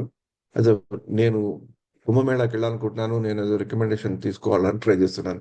కానీ రికమెండేషన్ తీసుకుని వెళ్ళొచ్చు, ఎందుకంటే మనకి మామూలుగా వెళ్ళే పరిస్థితి కాదు కదా. అక్కడ కొన్ని వేల లక్షల కోట్ల మంది వస్తున్నారు, మనకి ఏది తెలియని పరిస్థితుల్లో ఎవరినో ఒకరిని తెలుసుకొని వెళ్ళడం మంచిదే. కానీ వెళ్ళటం ముఖ్యం, కానీ ఆ వెళ్ళాలలో ఉండే భావన ముఖ్యం. కానీ నేను రికమెండేషన్ సంపాదించుకోగలుగుతున్నాను, ఆ రికమెండేషన్తో నేను వెళ్ళగలుగుతున్నాను అనే భావన ఉందే, అక్కడ గడబడైపోతుంది అనమాట హోల్ థింగ్ మనకి. అది మనం అంటే రికమెండేషన్తో ఏదో రకంగా ద్వారం నుంచి వెళ్ళి స్వామిని దర్శనం చేసుకోవాలి అనుకుంటామే, అది కాదు చేయవలసిందని పెద్దలు మనకి చెప్తున్నారు. అంటే మనం వెళ్ళవలసిన దారి ఈ ఉత్తర ద్వారాలు కాదు. ఎలాగైతే సనందులు వెళ్ళిన అసలైనది ద్వారం ఉత్తర ద్వారం. అంటే రజస్సు తమస్సుని పక్కన పెట్టి సత్వగుణంతో వాళ్ళు భగవంతుని వెళ్ళారు. అంటే దీనికి మామూలుగా సంస్కృతంలో కానీ తెలుగులో కానీ అర్థం చేసుకున్నా కానీ సిమాంటిక్స్ అంటారు కదా, ఈ భాషను అర్థం చేసుకున్నప్పుడు పదాలని విడిది చెప్తారు. ఎలాగైతే నమస్తే అని చెప్తే నా మాస్తే, ఎవరికైనా మనం నమస్తే పెడితే నాది కాదు, ఇది అంతా నీదే, నా నాది కాదు, మా మా ఇది నాది కాదు, స్తే అయ్యా అది నీదంతా నీదిరా అంటే మనం ఎవరైనా ఇంటికి వచ్చిన నమస్తే పెడితే ఈ ఇల్లు నాది కాదు అంతా నీదే నాయనా, నువ్వు అతిథివి, నువ్వు వచ్చి నువ్వు ఏదైనా చేసుకోవాలి. అందుకని మన మన అంతర్జాతీయ కృష్ణ భావనలో మనం నమస్తే పెట్టడం ఎక్కువ, హరే కృష్ణ అని చెప్పి ఊరుకుంటాం అన్నమాట. ఎందుకంటే భయం, వాడు ఏమో వచ్చి ఏదైనా చేసేస్తాడు మన ఇంట్లో. కానీ ఉత్తర అంటే ఉత్తర ఉత్తర అంటే రెండు పదాల మేళవిస్తే ఏది ఉత్తర, అది గుర్తుపెట్టుకోవాలి. ఉత్ అనేది గొప్పది అని అర్థం అన్నాడు. అంటే మామూలుగా గొప్పది కాదు, ఉత్కృష్టమైనది, ఉత్తమమైనది. అంటే మామూలుగా ఉండదు, మామూలుగా ఉంటుంది. మనకి ఇంగ్లీష్ లో చెప్తారు కదా, గుడ్, బెటర్, బెస్ట్, అన్ని మంచివే. గుడ్ అంటే మంచిలో ఇంకా మంచి, బెటర్ ఇంకా మంచిది, బెస్ట్. మామూలుగా ఇంట్లో మామూలుగా వండితే ఒకప్పుడు మామూలు నార్మల్ మూడ్గా ఉండి ఇంట్లో మన మాతాజీస్ కానీ భార్యలు అట్లా కొడితే గుడ్డుగా ఉంటుంది. కానీ వాళ్ళకి మన మీద కొంచెం ఇంకా ప్రేమ వచ్చి ఇంకొంచెం వీళ్ళకి ఏదో చేయాలంటే బెటర్ ఉంటుంది. కానీ ఆ రోజు ఇంకా చాలా వీళ్ళకి భర్తకి కానీ పిల్లలకి కానీ నాకు కానీ చాలా బాగా చేసుకోవాలి, భగవంతుడికి అర్పించాలి ఈ భోగం అని ఆ భావన ఉంటుంది. ముఖ్యంగా మనకి ఈ పెద్ద పెద్ద ప్రోగ్రామ్స్ అయినప్పుడు శ్రీరామనవమి అనండి, ఈ జన్మాష్టమి అనండి, అప్పుడు వాళ్ళలో చేసే భావనే వేరేగా ఉంటుంది. ఇది మామూలు రోజులుగా కాకుండా ఇంకా బాగుండాలి. మనకి ఈ మధ్యన ధనుర్మాసం చూసుకొని తిరుపాల పొంగలి బాగా చేయాలి, బాగా చేయాలి. అది గుడ్డు కాదు, బెటర్ కాదు, బెస్ట్. అంటే మనకి తోచినంత బెస్ట్ చేయడానికి. ఉత్ అంటే దానికి అది గొప్పది, ఉత్కృష్టమైనది. గుడ్డు, బెటర్, బెస్ట్. ఆ బెస్ట్ లో బెస్ట్ అనేది ఉత్ దానికి సంబంధం అవుతుంది అనమాట. అంటే దాన్ని ఇంకొక దాంతో పోల్చలేమన్నమాట. అంత అంత బెస్ట్ గా ఉంటుంది అనమాట. మనం ఈ సృష్టిలో అన్ని గొప్ప గొప్పవి అనుకుంటాం కదా, వాటన్నిటికంటే గొప్పద అనటమే ఉత్తర అనే దానికి మనకి అర్థం అన్నమాట. అంటే అన్నిటికంటే గొప్పది అంటే భగవద్ దర్శనం. దేని ద్వారా అయితే మనం భగవంతుని చేరుకుంటామో అది ద్వారం. ద్వారం, రూట్, గమ్యం. అది ఏ ద్వారం అయితే మనం చేసుకుంటాం. ఎలాగైతే తిరుప్పావేలో కూడా చూసాం కదా, ఆండాళ్ గోష్ఠి అంతా వచ్చి టకాటక భగవంతుడి తలుపు కొట్టడం, ఆ ద్వారం అది ఉత్తర ద్వారం. ఇక్కడ ఆండాళ్ తల్లి మేము ఉత్తరం నుంచి వచ్చామా, దక్షిణం దగ్గర నుంచి వచ్చామా, పశ్చిమ నుంచి వచ్చామా అనేది కాదు, ఉత్తర ద్వారం అది. అంటే గోదాదేవి చెప్పింది ఇదే. జ్ఞానం భక్తితోనే భగవంతుడిని దర్శించడానికి తెలుసుకునే ప్రయత్నమే ఉత్తరం. మనకి ఉత్తరము అని రాగానే ఉత్తర అంటే అతి అతి ఉత్తమమైన ద్వారము, అతి ఉత్తమమైన మార్గము ని మనం పట్టుకోవడము. అందుకని ఇళ్లలో కూడా ఉత్తర దిశగా ఉండే ఇళ్ళు చాలా దానికి ప్రాధాన్యత ఇస్తారు. ఇప్పుడు ఈ కాలంలో అయితే చాలా చాలా ప్రాధాన్యత ఇస్తారు. ఒక ప్రాధాన్యత జ్ఞానం అనేది వస్తుంది, భక్తి కూడా బాగుంటుంది. అలాంటి ఇళ్లలో భక్తి చేసుకోవాలని అనిపిస్తుంది, మంచి కార్యాలు అవుతాయి, అలాగే పైసలు ధనం కూడా వస్తుంది అని కూడా నేను సూచనతోనే ఆ ఉత్తరంగా ఉండే ఇళ్ళకి చాలా విలువ కూడా ఉంటుంది. అంటే పరమాత్మను చూడాలంటే భక్తి జ్ఞానం అనే తలుపులు తెరుచుకోవాలి. ఉత్తరం అనేది అన్నిటికంటే గొప్పది. అంటే పరమాత్మని చూడాలి, భగవంతుని చూడాలి అనే భక్తి ఉంటే ఆ భక్తిని మనం ఎలా ఉపయోగించుకుంటాం అంటే మన జ్ఞానం ద్వారా ఉపయోగించుకుంటాం. ఆ జ్ఞానమే ఉత్తరము. అంటే సమయంతో పాటు వాతావరణంలో బాగా చలిగా ఉంటుంది ఎప్పుడు ఈ ధనుర్మాసంలో. అందుకని అప్పుడు సూర్యుడు కూడా, సూర్య భగవానుడి దగ్గర రేవతి మాతాజీ చెప్పినట్లు ఈ ఈ ఈ యొక్క వైకుంఠ ఏకాదశికి సూర్యుడికి కూడా చాలా అవినాభావ సంబంధం ఉంది. ఆయన ఉత్తరాయణంలోకి ప్రవేశిస్తారు, అంటే ఉత్తర దిశగా ఉంటారంటే సూర్యుడు అంటే ఇదివరకు కంటే కూడా మనకు గొప్పగా కనబడతాడు. అంటే సూర్యుడు అనగానే మనకేంటి, ఓం అజ్ఞానతిమిరాంధస్య జ్ఞానాంజన శాలకయ చక్షుర్ ఉన్మిళితమైన తస్మై శ్రీ గురువే నమః. అక్కడ కూడా చీకటి, ఆ చీకటిని తొలగించేది ఎవరు? గురువు. ఎలా తొలగిస్తుంటాడు? మంచి మనకి తొలగించగానే మనకి అంత వెలుతురే కనబడుతుంది. బాగా దట్టమైన దట్టమైన చీకటి ఉన్నా కూడా ఆ గురువు యొక్క దీంతో మనకి జ్ఞానం అలాగే సూర్య సూర్యకిరణాలు కూడా దేవతా శక్తులు ఉంటాయని, ఈ ఉత్తరాయణంలో మనకి సూర్యుడు బాగా కనిపిస్తాడని, అలాంటి ఉత్తరాయణం ప్రారంభమయ్యే సమయంలో అలాంటి రోజున మనం భగవంతుని ఉత్తర దిశగా దర్శించుకుంటే అది మనకి మంచిది అని చెప్తారు. అందుకని చాలా మంది ప్రజలు కూడా మనం ఆ రోజు ఉత్తర ద్వార దర్శనంలోకి వెళ్తాం అన్నమాట. అందుకనే మనకి వైకుంఠంలో ఉండే భగవంతుడు నారాయణుడు, అందుకనే ఉన్న దాన్ని సూర్యనారాయణుడి కింద కూడా కనబడతాడు అనమాట మనకి. అంటే మనకి ప్రత్యక్షంగా సూర్యుడు కనబడుతున్నా వైకుంఠంలో ఉన్న విష్ణువుని భావించున్నప్పుడు ఆ వైకుంఠంలో విష్ణువు మనకు కనబడకపోయినా మనకి కనబడేటట్లు చేసే సూర్య భగవానుడు నేనే అని సూర్య భగవానుడు చెప్తాడు కనుక భగవద్గీతలో కూడా సూర్యుల్లోని సూర్యకాంతిని నేనే అని భగవంతుడు చెప్పడం జరిగింది. అంటే సూర్యకాంతిని చూసినా కూడా అది మనకి భగవంతుడి దర్శనం ఇచ్చేటట్లు దోహదకారి అవుతోంది గనక మనం కూడా సూర్యుడిని ఒక భగవంతుడి కింద చూస్తాం. అంటే మామూలుగా జ్యోతిష్ శాస్త్రం ప్రకారం చూసుకోవాలంటే భౌతిక పరంగా సూర్యుడు కూడా ఒక నక్షత్రమే కదా. సైంటిస్ట్ ప్రకారం సూర్యుడు, కానీ మన సూర్యుడు నక్షత్రం అని ఎప్పుడు అనం కదా. సూర్యుడు కూడా ప్రత్యక్ష భగవానుడు, ప్రత్యక్ష దైవం అని కూడా చెప్పుకుంటాడు. సూర్యనారాయణుడు అని కూడా మనం చెప్పుకుంటాం. మనం ఏవైనా శారీరక బాధల్లో ఉంటే కూడా ఆ సూర్యనారాయణని ప్రార్థిస్తాం. ముఖ్యంగా తిరుమలకు వెళ్ళినప్పుడు కింద తిరుచానూరులో పద్మావతి మందిరంకి వెళ్ళాక దాని పక్కనే ఉంటుంది ఆ సూర్యనారాయణుడి యొక్క మందిరం. హెల్త్ శారీరక బాధల్లో ఉండే వాళ్ళు కూడా అక్కడికి వెళ్ళి కొంచెం ప్రార్థన చేసుకుంటారనమాట. ఈ సమయంలో సూర్యుడు దక్షిణం నుంచి ఉత్తరం వైపు వెళ్ళేసరికి ఉత్తర ద్వారం లాగా మనకి తెలుస్తుంది అనమాట. ఈ యొక్క సూర్య మంత్రాన్ని మనం జపించడం, కొందరు సూర్య ఆదిత్య హృదయాన్ని చదువుకోవడం ఇవన్నీ చేస్తుంటారు. అంటే ఏ ద్వారం అయితే మనని భగవంతుడి దగ్గరికి చేస్తుందో ఆ ద్వారం ద్వారా మనం ఏ ద్వారం ద్వారా మనం భగవంతుడి వెళ్తామో అది మనలో తెరుచుకోవాలి. అది తెరుచుకోవాలంటే దానికి అడ్డంగా ఉన్న వాటిని మనం తొలగించాలి. అప్పుడు మనకి ఉత్తర ద్వారం దర్శనం అవుతుంది. అంటే ఈ వ్యాసంలో చెప్పిన అంతరార్థం ఏంటంటే పద్మాసిని గారు తనకు తెలిసినది, తను చదువుకున్నది ఒక వ్యాస రూపంగా రాసిన కేంద్ర బిందువు ఏంటంటే జ్ఞానం. ఆ జ్ఞానాన్ని మనం భక్తిని పెంపొందించుకోవడానికి మనం ఉపయోగించుకుంటే ఇప్పుడు మనకి ఉత్తర ద్వార దర్శనం అయ్యే అవకాశం, నిజంగా ఉత్తర ద్వార అయ్యే అవకాశం ఉంది. రోజు కూడా ఉత్తర ద్వార దర్శనం అయ్యే అవకాశాలు ఉన్నాయని బాగా మళ్ళీ రిపీట్ చేసి చెప్తున్నమాట. అంటే మనకి ఎప్పుడు అలా అని ఎప్పుడు ఎక్కడ దేవాలయంలో ఉత్తర ద్వార దర్శనం మానేయమని అర్థం కాదు. ఇందాక నేను చెప్పినప్పుడు మళ్ళీ చెప్తున్నా, దేవాలయానికి వెళ్ళి ఉత్తర ద్వార దర్శనం మానేయమని చెప్పడం కాదు, అవన్నీ చేయమని. అవి కేవలము సంకేతాలని తెలుసుకోవాలి. ఇటువంటివి ఎన్ని చేయగా ఎప్పుడో పాపాలన్నీ పోయి అటువంటి సాధనను చేయాలనే బుద్ధి పుడుతుంది.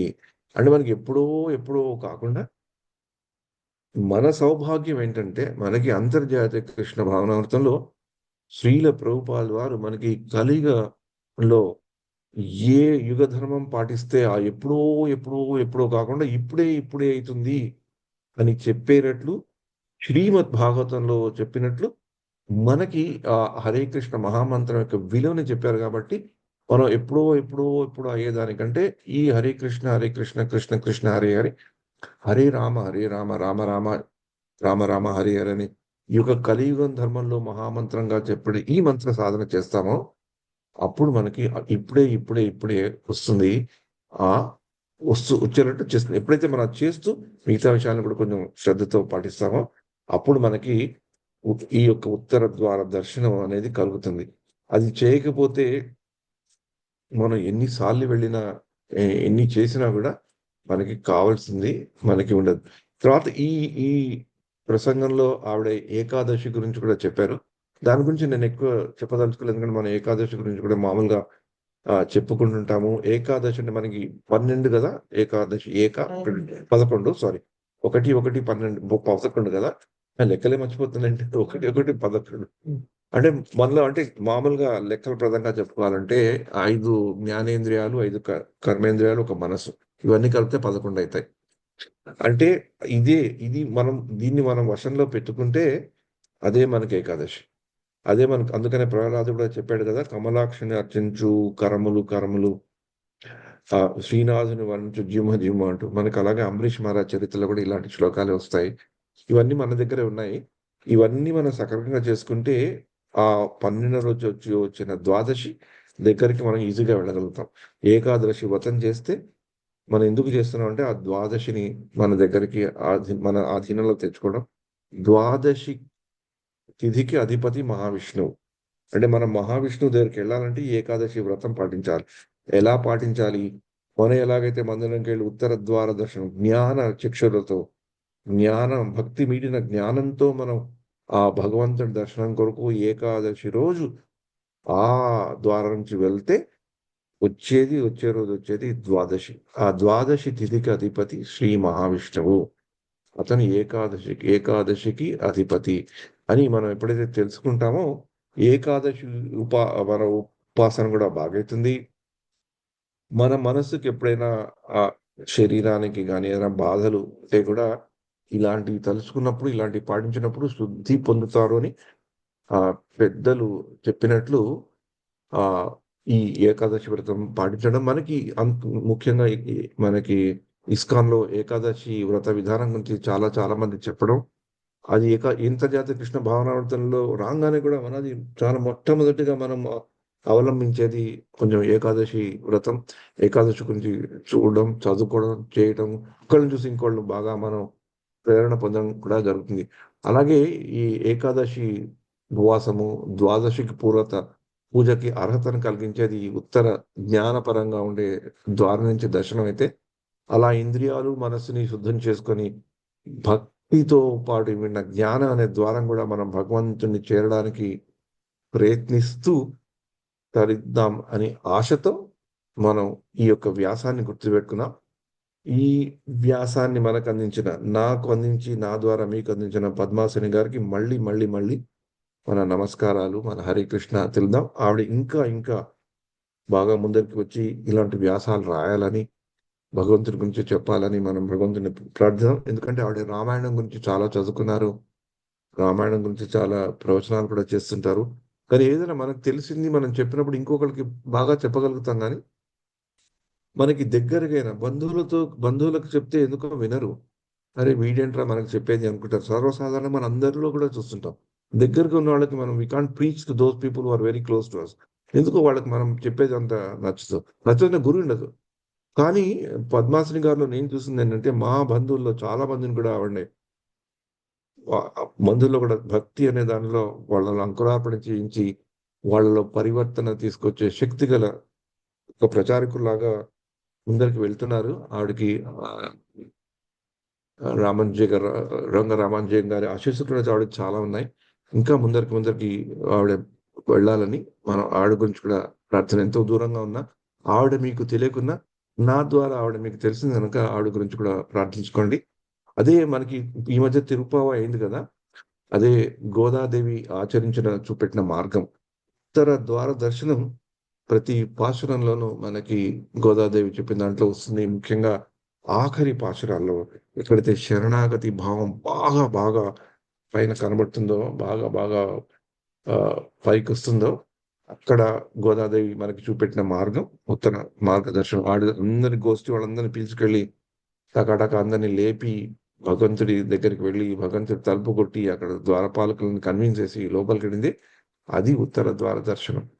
ఆ దర్శనం మనకి ఎప్పుడప్పుడు మన హృదయ కవాటాల్లో మనకి ఆ అనుభవం కలుగుతుందని, కలిగించేటట్లు చేయమని భక్తులని, మనతోటి ఉన్న భక్తులని ప్రార్థిద్దాం. వాళ్ళని చూసి, వాళ్ళు చేసే విషయాలను చూసి మనం ఎప్పుడైతే మెచ్చుకుంటామో మనలో ఈ రాజస, తామస, తమస్ గుణాలు తగ్గుతాయి. ఎందుకంటే అవి తగ్గాలి అంటే మన ప్రయత్నం మనకొకటి. మనం మామూలుగా భక్తి మార్గ ప్రక్రియలు పాటించడం ఒకటైతే, ఇంకొకటి పెద్దలు ఏం చెప్పారంటే ఎప్పుడైనా మన ఈ పుస్తకాలు గాని, జ్ఞానం గాని చదువుకున్నప్పుడు అవి మనకి చదివినట్లు, అది మనకి వంట పట్టినట్లు ఎలా తెలుస్తుంది. అంటే గౌరంగ్ దర్శన్ ప్రభు ఒక మంచి పుస్తకం రాశారు. How to read and preach scriptures. నేను టైటిల్ కరెక్ట్గా నేను వర్డ్ బై వర్డ్ చెప్పట్లేదు. అంటే ఈ యొక్క భగవద్ విషయాన్ని ఎలా చదువుకోవాలి, ఎలా అర్థం చేసుకోవాలి, ఎలా ప్రచారం చేయాలి. అంటే మనం భగవద్ విషయాన్ని ఎప్పుడైనా ఎలాగ చదువుకుంటున్నామని మనకి ఎలా తెలియాలి, అది వంట పడుతున్నట్టు ఎలా తెలియాలి. ఏదైనా ఎప్పుడైనా మనం ఆహారం తీసుకుంటున్నాం అనుకోండి, మనకి వెయిట్ పెరగడం, ఒకప్పుడు ఆహారం మనం వెయిట్ పెరగడానికి తీసుకుంటాం, కొందరు తినేది ఆహారం వెయిట్ తగ్గడానికి తీసుకుంటారు. అప్పుడు చెక్ చేసుకుంటుంటారు కదా వెళ్ళి, నాకు వెయిట్ పెరిగింది. ఇప్పుడు మా మనవరాలు ఉంటే ఎప్పుడు అండర్ వెయిట్తో ప్రాబ్లం ఆమెకి ఆహారం నోట్లో కుక్కేస్తూనే ఉంటారు, ఎందుకు వాడు వెయిట్ పెరగాలని. వాళ్ళ అమ్మగారిని చూస్తే ఆహారం చదివి వెయిట్ తగ్గాలని చూస్తుంటారు. ఆవిడే వెళ్తుంది వెయిట్ చూసుకోవడానికి, ఈ పిల్లని వెయింగ్ మిషన్ దగ్గర పెడుతుంటారు.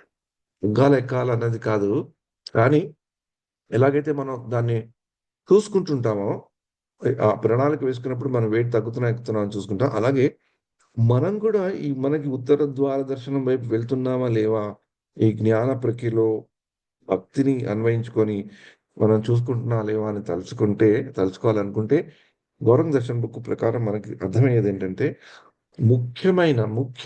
అతి ముఖ్యమైన మనకి వంట పడిందా లేదా చూస్తే, మనం ఎప్పుడైనా ఇంకొకళ్ళ భక్తులు చేసే సేవని చూసి దానిని ప్రశంసించగలుగుతున్నామా లేదా అనేది, అది చూసి మనం ఆనందిస్తున్నామా లేదా అనేది మనం మన అంతర్భాగంగా మనం అలవాటు చేసుకోవాలి. అందుకని కూడా మనకి ఇస్కాన్‌లో ప్రతిరోజు ప్రార్థన అయ్యాక ప్రేమ ధ్వని అని ఉంటుంది. అది మామూలుగా చాలా మంది గుళ్ళల్లో, వేరే సాంప్రదాయ గుళ్ళల్లో మనం చూడం. కానీ ఇస్కాన్‌లో మటుకు పొద్దున్న, మధ్యాహ్నం, రాత్రి ఒకప్పుడు ప్రవచనం చేసేటప్పుడు రాధామాధవ్ పాడినప్పుడు కూడా చెప్తారు. ఆ ఆ ప్రేమ ధ్వనులు ఎండ్‌లో ఏముంటుంది? All glories to the assembled devotees, all glories to assembled devotees, all glories to assembled devotees అని 3 సార్లు చదువుకుంటాం. అంటే మనతో అక్కడ మనతో కలిసి చేసిన భక్తులుతో మనం ఉండి ఆ యొక్క ఆరతి గాని, కీర్తనను గాని విన్నప్పుడు వాళ్ళందరికీ కూడా మంచి జరగాలి, వాళ్ళందరికీ శ్రేయస్సు కలగాలి అని భగవంతుడిని మనకి కంటే కూడా వాళ్ళందరికీ కూడా చేయాలి అనేది ఆ ప్రార్థనలో ఉండే ప్రక్రియలో ఉండే ముఖ్య అంశం ఏంటంటే, మనం ఇంకొకళ్ళు చేసే భక్తి సేవని చూసి, దాంట్లో తప్పులున్నా, ఒప్పులున్నా, దానివల్ల మనకి కష్టాలున్నా అవన్నీ కొంచెం పక్కన పెట్టి, వాళ్ళు చేసే దాంట్లో ఎక్కడో ఒక్కడ ఏదో ఒకటి అప్రిషియేట్ చేయగలం. The moment we appreciate the services of other devotees, or we cultivate the habit of appreciating other devotees' services, is a time that we can know that whatever we are reading in Srila Prabhupada books is actually having an effect on us. అంటే ఇక్కడ గౌరంగ దర్శన్ ప్రభు book లో దానికి forward లో గౌరంగ ప్రభు ఒక చిన్న 2 పేజీల తనకి తెలిసిన విషయాలను చెప్పారనమాట. ఆయన పుస్తకాలు చదవటం కూడా రాయలే. ఈ 30 ఏళ్లలో, in this 30 years when I'm serving Srila Prabhupad books, the thing that I came to know is how I should appreciate devotees. ఈ గత 3 దశాబ్దాల నుంచి నేను శ్రీల ప్రభుపాద్ వారి పుస్తకాలను చదవటం అనే వాదనలే, పుస్తకాలని సేవ చేయటం ద్వారా నాకు ఏమర్థమైంది అంటే, ఇంకో భక్తులు చేసే సేవని చూసి దాన్ని మెచ్చుకునే, బాహ్యంగా కూడా మెచ్చుకోవచ్చు, అంతర్గతంగా కూడా మెచ్చుకోవచ్చు. ఒకడు బాహ్యంగా మెచ్చుకునే పరిస్థితి రాదు, అనుకూలంగా కూడా ఉండకపోవచ్చు. ఎన్నిసార్లు ఎంతమందిని బాహ్యంగా మన స్టేజ్ మీదలో దండాలు వేసి వాళ్ళని ప్రశంసించగలుగుతాం. అది కూడా కొంచెం ఎబ్బెట్టుగానే ఉంటుంది కదా, వాళ్ళకి ఎబ్బెట్టుగా ఉంటుంది, మనకి ఎబ్బెట్టుగానే ఉంటుంది. అందుకని అంతర్గతంగా ఎప్పుడైతే మనం వాళ్ళు చేసిన దాన్ని మొదట అప్రిషియేట్ చేయడం. ఒకప్పుడు వాళ్ళు చేసిన దాంట్లో మనకు తప్పులు కూడా దొరకవచ్చు, కానీ ఫస్ట్ అప్రిసియేషన్‌తో మొదలుపెట్టి, తర్వాత ఏదైనా తప్పుల్లాగా మనకు అనిపిస్తే మనకి వాళ్ళని కరెక్ట్ చేసే అధికారం, చనువు ఉంటే అది వాళ్ళతో చెప్పడం తప్పులేదు. కానీ అప్రిషియేట్ చేయడం ముఖ్యం. అది అలా చేస్తుంటే రజస్, తమో గుణాల నుంచి కొంచెం దూరం అయితుంటే, మనం హరే కృష్ణ మహామంత్రం ద్వారా సత్వగుణం కొంచెం మనం పెరుగుతుంటే, ఎప్పుడో వచ్చేది ఇప్పుడే ఈ జీవితంలోనే మనకి వచ్చేటట్లు అయితుందనే నమ్మకం మనకి ఉంటే, శ్రీల ప్రభుపాద వారు చెప్పిన దాని మీద మనకి నమ్మకం ఉంటే, మనం భక్తి ప్రస్థానంలో ముందరికి వెళ్తూ, మనకి కూడా ఎప్పుడో అప్పుడు ఆ ఉత్తర ద్వార దర్శనం, జ్ఞాన చక్షుల ద్వారా కలిగే ఉత్తర ద్వార దర్శనం మనకి చాలా మటుకు వస్తూ నిజంగా కూడా ఆ తిరుమలలో ఆ వైకుంఠ ద్వార దర్శనం సాఫీగా మనకి ఎప్పుడో అప్పుడు భగవంతుడు ఇవ్వాలి అని ఆశిస్తూ, ఇంకా వేరే వచ్చే కొన్ని వేల సంవత్సరాల వరకు ఇంకెప్పుడు కూడా మళ్ళీ తిరుమలలో మనకందరికీ చాలా చాలా సన్నిహితమైన తిరుమలలో ఎలాంటి దుర్ఘటన, ఎక్కడ కూడా దుర్ఘటన జరగకూడదు. అలాంటి పవిత్ర ప్రదేశాలు ఎప్పుడైతే భక్తులు అంత ఉత్సాహంతో, నమ్మకంతో భగవంతుని దగ్గరకు వచ్చిన భక్తులకి అలాంటి ఆటంకాలు ఎప్పుడూ కలగకూడదని భగవంతుని ప్రార్థిస్తూ, ఆయన ఎందుకు అలా చేశారో, ఇలా ఎందుకు అలా అయిందో మనకు తెలియదు కాబట్టి భగవంతుని ప్రార్థిస్తూ అందరూ కూడా అందరి హృదయాల్లో కూడా ఈ ఉత్తర ద్వార దర్శనం అనేది అందరూ కూడా ఎంతో మంది తెలుసుకుంటే అప్పుడు ఆ మెడిటేషన్ తో ఉత్తర ద్వార దర్శనంకి వెళ్ళాలనుకున్నప్పుడు అక్కడికి వెళ్ళకుండా ముందరే మనకి ఆ ఉత్తర ద్వార దర్శనం మనకి కలిగే అనుభూతి కలుగుతుంది. ఆ కలిగినప్పుడు నిజంగా మనకు అదృష్టం అనేది ఉంటే, ఆ భాగ్యం అంటుంటే ఎప్పుడప్పుడు మనం కూడా మళ్ళీ ఇంకొకసారి వెళ్ళినవాళ్ళు మళ్ళీ ఇంకొకసారి వెళ్ళేవాళ్ళు ఆ ఉత్తర ద్వార దర్శనం చేసుకుంటుంటే, ఈ వ్యాసంలో చెప్పినవి మీకు ఏమైనా నచ్చినవి ఉంటే తలుచుకోండి. ఆ తలుచుకుంటూ పద్మాసని గారు కూడా గుర్తుంటే ఆవిడని కూడా తలుచుకోండి. ఎందుకంటే ఆవిడ ద్వారా మనకి వచ్చింది కాబట్టి ఈ ఆవిడని తలుచుకోవడం, ఆవిడని అప్రిషియేట్ చేయడం కూడా మనకి ఒక ముఖ్యమైన విశేషం. అంటే ఈ ఉత్తర ద్వార దర్శనం, ఈ జ్ఞానం అనేది దీంట్లో మనం ఈ ఇంతవరకు చెప్పుందంటే మనకి బాగా కనబడతాయి. రేవతి మాతాజీ ఇక్కడ ఉన్నారా? కొంచెంసేపట్లో క్విక్‌గా మనం కొన్ని భగవద్గీత శ్లోకాలు కూడా చెప్పుకుందాం. అంటే మనకు భగవద్గీతలో ప్రధానంగా భగవద్గీత 7వ అధ్యాయంలో 2వ శ్లోకంలోనే టక్కని కృష్ణుడు చెప్పేస్తాడనమాట. ఈ జ్ఞానం అంటే ఏంటో అని. ఆహ్, ఈ I shall now declare unto you the full knowledge జ్ఞాన బోత్ ఫినామినల్ అండ్ ఇమ్మినెన్స్.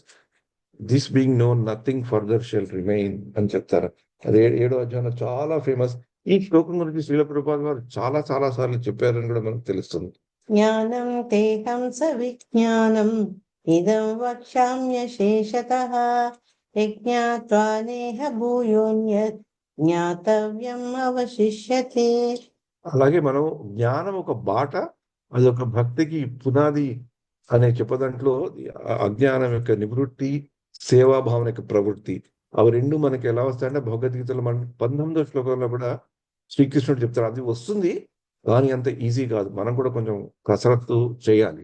అందుకని శ్రీల ప్రభుపాద వారు ఏం చెప్పారంటే ఎప్పుడో వాళ్ళకి ఎన్నో జీవితాలు గడిచాక ఎంతో కృషి చేసిన వాళ్ళే తనకి శరణాగతులు చెప్తారని, ఆ శరణాగతి చేసిన వాళ్ళకి ఈ ఉత్తర ద్వార దర్శనం అనేది చాలా సింపుల్ గా వస్తుందని కూడా శ్రీల ప్రభుపాద వారు మనం భగవద్గీతలో 7వ అధ్యాయంలో 19వ శ్లోకంలో చెప్పారు. బహూనాం జన్మనామంతే జ్ఞానవాన్ మాం ప్రపద్యతే వాసుదేవ సర్వమితి సమహాత్మా సుదుర్లభ. అలాగే మనకి భగవద్గీతలు ఇప్పుడు ఈ రోజు మనం ఏ శీర్షిక గురించి మాట్లాడుకున్నాం? వైకుంఠంకి వెళ్ళాం అంటే భగవంతుడి యొక్క ధామంకి వెళ్ళాం. ఆ ధామంకి ఏ ద్వారం ద్వారా వెళ్ళాలి, ఎలా వెళ్ళాలని చెప్పుకుంటున్నాం కదా. భగవంతుడు కూడా భగవద్గీతలో నా ధామానికి ఎలా ఎలా వస్తారు అనేది మనకి భగవద్గీతలో ఈ 55వ శ్లోకంలో చక్కగా శ్రీకృష్ణుడు అర్జునుడికి చెప్పడం, దాని ప్రభుపాద వారు చాలా బాగా ఈ ఆత్మానుభూతి జ్ఞానం ద్వారా మనం ఆత్మానుభూతి ఎలా పెంపొందించుకోవచ్చు అని చెప్పారు. ఇప్పుడు మనకు సమయం లేదు కనుక ఆ 2 శ్లోకాలు చదివి దాని అర్థం తెలుసుకుందాం. బ్రహ్మభూత ప్రసన్నాత్మ న శోచతి న కాంక్షతి సమః సర్వేషు భూతేషు మద్భక్తిం లభతే పరాం. ఏంది కదా?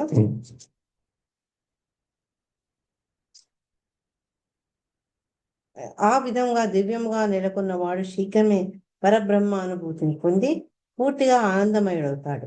అతడు ఏనాడు శోకించడు, ఏదో పొందాలని కోరుకోడు. అతడు ప్రతి జీవుని పట్ల సమభావం కలిగి ఉంటాడు. ఆ స్థితిలోని అతడు నా విశుద్ధ భక్తుల సేవను పొందుతాడు. Thus in this way one can enter into the kingdom of God అని కూడా చెప్పడం జరిగింది. అలాగే అంటే కేవలం జ్ఞానము థియరేటికల్ నాలెడ్జ్ గా కాకుండా, మాతృక సూత్రీయ జ్ఞానం కాకుండా, సాంకేతిక జ్ఞానం కాకుండా, నేను శరీరం కాదు నేను ఆత్మనని చెప్పిన ప్రస్థానంలోంచి, ఆ జ్ఞానంలోంచి విజ్ఞాన మార్గంలోకి మనని శ్రీల ప్రభుపాదుల వారు చాలా సులభంగా తీసుకెళ్లారు. అంటే ఒకప్పుడు మన జ్ఞానం అంటే వెలుతురని చెప్తాం కదా. జ్ఞానం అంటే చీకటి గదిలో వెలుతురు వచ్చిందనమాట. అంటే నేను శరీరం కాదు, నేను ఆత్మని అని తెలుసుకునేది ఆ అంధకారం నుంచి మనకు కొంచెం వెలుగునిచ్చేది. కానీ ఆ వెలుగునివ్వడం వల్ల వెలుగునిస్తే చాలదు కదా. ఆ వెలుగు వచ్చిందంటే మనం ఏదైనా చీకటి గదిలోకి వెళ్ళినప్పుడు ఓ లైట్ వేస్తే వెలుగొస్తది. ఆ గదిలో ఏం చేయాలి? ఏది సరిగ్గా పెట్టుకోవాలి? ఏది అడ్డంగా మనకు తగలకుండా ఉండాలి? దేన్ని మనం పెట్టుకుంటే బాగుంటుందని చూసుకునేదే భక్తి. అంటే జ్ఞానం ద్వారా మనం చేయవలసింది మనకు తెలుస్తుంది కాబట్టి, ఆ జ్ఞానాన్ని ఉపయోగించుకొని ఎప్పుడైతే మనం చేస్తామో, ఆ లైట్ మన దగ్గరకు వచ్చిన లైట్‌ని మనం చేసి మన కళ్ళు విప్పి చేస్తామో అది భక్తి అవుతుంది. ఎందుకంటే కేవలం ఇప్పుడు మన మన ఆధ్యాత్మిక గురువు వచ్చి మన చీకట్లుగా ఉన్న మనం రూమ్లోకి తీసుకెళ్ళి లైట్ వేసి మన కళ్ళు విప్పారనుకోండి, కళ్ళు గట్టిగా మనం మూసేసుకున్నాం అనుకోండి, అప్పటికి ఇంకా లైట్ ఉందా మనకి చీకటే ఉంటుంది. గురువు మన పక్కనే ఉంటాడు, లైట్ ఉంటుంది, కానీ అంత అంధకారమే. కానీ ఆయన మన దగ్గరకు వచ్చి వీడు చాలా జగన్ చాలా మంచివాడు అని మన కళ్ళు గట్టిగా విప్పారు అనుకోండి, ఎప్పుడైనా నేను చూడాలి అనుకుంటేనే నేను చూస్తాను కదా, లేకపోతే నేను చూడను కదా. అలాగే మనం కూడా ఒకటి తెలుసుకోవాలి. ఇంకొకటి ఈ జ్ఞాన దర్శనంగా మనం బాగా తెలుసుకోవాల్సింది ఏంటంటే, మనం వెళ్ళవలసింది ఏంటి? అంటే ఆ వైకుంఠ ధామానికి అనుకుంటే ఉత్తర ద్వారం ద్వారా వెళ్ళవలసింది అనుకుంటే, ఇది ఇక్కడ ఉన్నది నాది పూర్తిగా నాది సొంతం కాదు అనుకోవడం, ఇది తెలుసుకొని కూడా వెళ్ళడం ముఖ్యమైన అని చెప్పారు. అది కాకుండా మనకి మామూలుగా ఈ మధ్య కాలంలో మనం ఎక్కడైనా వెళ్ళినప్పుడు మ్యాప్ చూస్తాం కదా, మ్యాప్ చూస్తాం, గమ్యస్థానం చూస్తాం. కేవలం మ్యాప్‌ని పెట్టుకోవడం వల్లనే మనం గమ్యస్థానానికి వెళ్ళలేం కదా. ఆ మ్యాప్‌ని చూస్తూ, ఆ మ్యాప్ ఆ గమ్యస్థానానికి ఎలా గైడ్ చేస్తుంటూ, అలా మనం డ్రైవ్ చేస్తుంటే వెళ్తేనే కదా. మ్యాప్ అనేది జ్ఞానం. అది చూపెడుతుంది మనకి. కానీ మనం చేసే డ్రైవింగ్ చక్కగా డ్రైవ్ చేసుకుంటూ, ఆ వెళ్ళే గమ్యస్థానం వైకుంఠం. ఆ గమ్యస్థానానికి మనం చేర్చేది జ్ఞానం. ఆ జ్ఞానానికి ఉండవలసింది భక్తి. జ్ఞానానికి ఏదైనా పరిమళం రావాలి అంటే, జ్ఞానానికి ఏదైనా ఉపయోగం ఉండాలంటే అది భక్తి అని మనకి శ్రీల ప్రభుపాద వారు చక్కగా చెప్పారు. భగవద్గీతలో ఎన్నో సార్లు ఉంటాయి. అలాగే మనకి ఈ దీని గురించి రామాయణంలో కూడా చాలా వస్తాయి కాబట్టి కొన్ని క్విక్‌గా కొంచెం తెలుసుకుందాం. ఎందుకంటే రామాయణం గురించి ఎందుకు చెప్తున్నానంటే, పద్మాసిని గారి గురించి నేను చెప్పడం జరుగుతుంది. ఆవిడిచ్చే వ్యాసం చదువుతున్నాను. ఆవిడకి రామాయణంతో చాలా సంబంధం ఉంటుంది గనక ఈ చెప్పేది ఒక 5 నిమిషాలు I'm telling her as a dedication of respect to her. అంటే మనకి రామాయణంలో జ్ఞానం గురించి మొదటి వచ్చేస్తుంది. మొదటి బాలకాండలో మనకి మొదటి 2 సర్గాల్లో నారదుడు వాల్మీకి అడిగినప్పుడు చెప్తాడు ఆదర్శ పురుడు ఎవడు అని. ఆదర్శ పురుషుడు ఎవరు అని అడిగినప్పుడు ఎన్నో గుణాలు చెప్తారు. 16 గుణాలు, గుణగణాల గురించి వివరించడం జరుగుతుంది. ఆ 16 గుణాల్లో జ్ఞానానికి కూడా చాలా ప్రాధాన్యం అవుతుంది. ఒక రాజు గాని, ఒక ఆదర్శ పురుషుడు గాని పూర్తిగా తీర్చిదిద్దేది ధర్మబద్ధత. ఆ ధర్మబద్ధత జ్ఞానంలో ఉండే దృఢత్వమే అతనికి స్పష్టమైనప్పుడు అతనికి ఆ ధర్మబద్ధత వస్తుంది అని ఆ రాముడికున్న గుణగణాల్లో జ్ఞాన సిద్ధుడు అని కూడా చెప్పడం జరుగుతుంది. అలాగే మనకి మనకి ఈ యొక్క తర్వాత ఇక్కడి నుంచి అయోధ్య బాలకాండలో కూడా మనకి ఈ బాలకాండ ఇది కనబడితే మనకి నారదుడు రాముడి గురించి చెప్పిన గుణాల్లో గుణవాన్, వీర్యవాన్, ధర్మజ్ఞ, కృతజ్ఞ ఇలా చెప్తారన్నమాట. గుణవాన్, వీర్యవాన్, ధర్మజ్ఞ. ఇలా అయోధ్యకాండలో కూడా భరతుడు రాముడికి సంవాదించడంలో భరతుడు రాముడు వచ్చేయండి, మీరు వచ్చేయండి, అన్నగారు మీరు వచ్చేయండి అని చెప్పినప్పుడు రాముడు చెప్తాడు, శరదృతువులో మేఘాలు ఎలా జాడ లేకుండా చెరిగిపోతాయో రాజ్య వైభవం కూడా అంతే నశిస్తుంది. అదే అసలైన నిజమైన జ్ఞానం. అంటే ఏది పర్మనెంట్ గా ఉండదు, అన్ని చేంజ్ అవుతాయి. అలాంటిది రాజ్య పదవి భోగాలు ఎప్పటికప్పుడు ఉంటాయి, వస్తాయి, పోతాయి. దాని గురించి నువ్వు ఎక్కువ పట్టించుకోకుండా నువ్వు చేయవలసింది ఇప్పుడు చెయ్యి. దశరథుడు మరణించిన తర్వాత భరతుడు కదా చిత్రకూటంలో రాముడిని కలిసినప్పుడు, కానీ రాముడు తండ్రికి ఇచ్చిన వాగ్దానాన్ని గౌరవిస్తూ అరణ్యవాసాన్ని కొనసాగించాలని పట్టుదల చూపెడతాడు. ఎందుకు చూపెడతాడు? ఓ రాముడు భగవంతుడు ఒక మనుష్య రూపంలో వచ్చిన అవతారం కనుక ఏ బలంతో చూపెడతాడు? ఆ జ్ఞాన బలమే కదా, ఆ విచక్షణ జ్ఞానంతోనే కదా. భరతుడికి చెప్పిందని టెంప్ట్ అయిపోయి డింగని రాలే కదా. ఎందుకు? అది అక్కడ కూడా జ్ఞానం అనేది ఉంటుంది. తర్వాత అరణ్యకాండలో కూడా ఈ శబరి సందర్శన జ్ఞానానికి చాలా ప్రతీక. శబరి భక్తి కేవలము తన ఆచార్యులు, ఆవిడ శుశ్రూష చేసిన ఋషులు ఆవిడకి ఇచ్చిన జ్ఞానం ఏంటంటే, నువ్వు ఇలానే సేవ చేసుకుంటూ పో, అదే జ్ఞానం ఆవిడకి. ఎప్పుడప్పుడు వస్తాడు, నీకు కావాల్సిన వాడు నీ దగ్గరికి వస్తాడు అని చెప్పారు కదా. అలాగా సీత అన్వేషణలో రాముడు, లక్ష్మణుడు దేశాలు తిరిగి చివరికి ఆశ్రమానికి చేరుకోవడం, అక్కడ వారిని కనిపెట్టేందుకు శబరి ఎంతో చూస్తుంది కదా. ఆ శబరి ఎదురు చూపు, ఆమె తన రూఢిచ్చిన మార్గానుసారం నడుచుకోవడం, ఏ ఏ జ్ఞాన పథంలో నడుచుకోవాలి, ఏ జ్ఞాన పదం ఉపయోగించి ఆడ ఎప్పుడు చాలా దీనస్థితిలాగా ఉన్నందుకే ఆ భగవంతుడు ఆవిడకి దర్శనం ఇచ్చాడు. శబరి శబరైంది. లేకుంటే శబరి ఎవరు, రాముడు ఎవరు, లక్ష్మణుడు ఎవరు, సీత ఎవరు? జస్ట్ ఒక నార్మల్ గా కొంతమంది ఋషులను ఒక చిన్న అరణ్యంలో చూసుకునే వ్యక్తికి రామాయణంలో అంత స్థానం ఇచ్చి ఆవిడ్ని అంత గౌరవించే స్థితిని తీసుకొచ్చింది జ్ఞానము. జ్ఞానము, ఆచార్య అనుగ్రహము, ఆచార్యులు ఇచ్చిన జ్ఞానం మీద ఉండే నమ్మకం. ఆవిడ నమ్మకం వల్ల ఆవిడ అలా శుశ్రూష చేసింది. వాళ్ళు వెళ్ళిపోయినా కూడా ఆశ్రమాన్ని అంత బాగా పెట్టింది. అప్పుడు శబరి రాముల వారికి చెప్తుంది, ఇది అరణ్యకాండ 74, 10, 15 లాగా వచ్చే శ్లోకాలు. నా గురువుల అనుగ్రహంతోనే నీ దివ్య స్వరూపాన్ని నా హృదయంలో దర్శించుకున్నాను. అంటే గురువుల యొక్క అనుగ్రహంతో, వాళ్ళిచ్చిన జ్ఞానంతో, దాంతో భక్తిని మేళవించింది కనుక ఆవిడ రోజు వైకుంఠ ఉత్తర ద్వార దర్శనం చేసుకుంది. అలా చేసుకుంటూ నిజంగానే భగవంతుడి దగ్గర ఆవిడ వెళ్ళడం కంటే భగవంతుడే ఆవిడ దగ్గరకు వచ్చాడు. నా గురువుల అనుగ్రహంతోనే నీ దివ్య స్వరూపాన్ని హృదయంలోనే దర్శించుకున్నాను. ఇది నాకు దీనికంటే ఇంకేం అక్కర్లేదు అని చెప్పారు. అలా కిష్కింద కాలం కూడా వాలిని రాముడు కలిసినప్పుడు వాలి చాలా రాముడితో కొంచెం కొంచెం ఆర్గ్యుమెంట్ చేస్తాడనమాట. తన రీజన్ అంతా చెప్తాడు. రాముడు చేస్తుంది కొంచెం సరిగా లేదని. అప్పుడు రాముడు వాళ్ళకి చెప్పిన దాంట్లో ధర్మంలో వర్గభేదాలు లేవు, స్నేహ శత్రుత్వాలు మార్పిడి కాక నిజమైన ధర్మాన్ని అనుసరించారు వారికి మంచి పరిణామాలు తప్పకుండా వస్తాయి. ఏ రాజైనా పరిరక్షణ చేయవలసిన ధర్మాన్ని అది నిర్వహించుకోవాలి. అలాగే ఈ రాజుకి ధర్మం పాటించాలి, ప్రజలని రక్షించుకోవాలి. మనని రక్షించుకోవాలంటే ఈ యుగ ధర్మాన్ని తెలుసుకోవాలి. ఆ యుగ ధర్మాన్ని మనం తప్పులతో అయినా ఒప్పులతో అయినా, అంటే భగవద్గీతలో మనకి 2 శ్లోకాలు వస్తుంది, 3వ అధ్యాయంలోను 18వ అధ్యాయంలో వస్తుంది.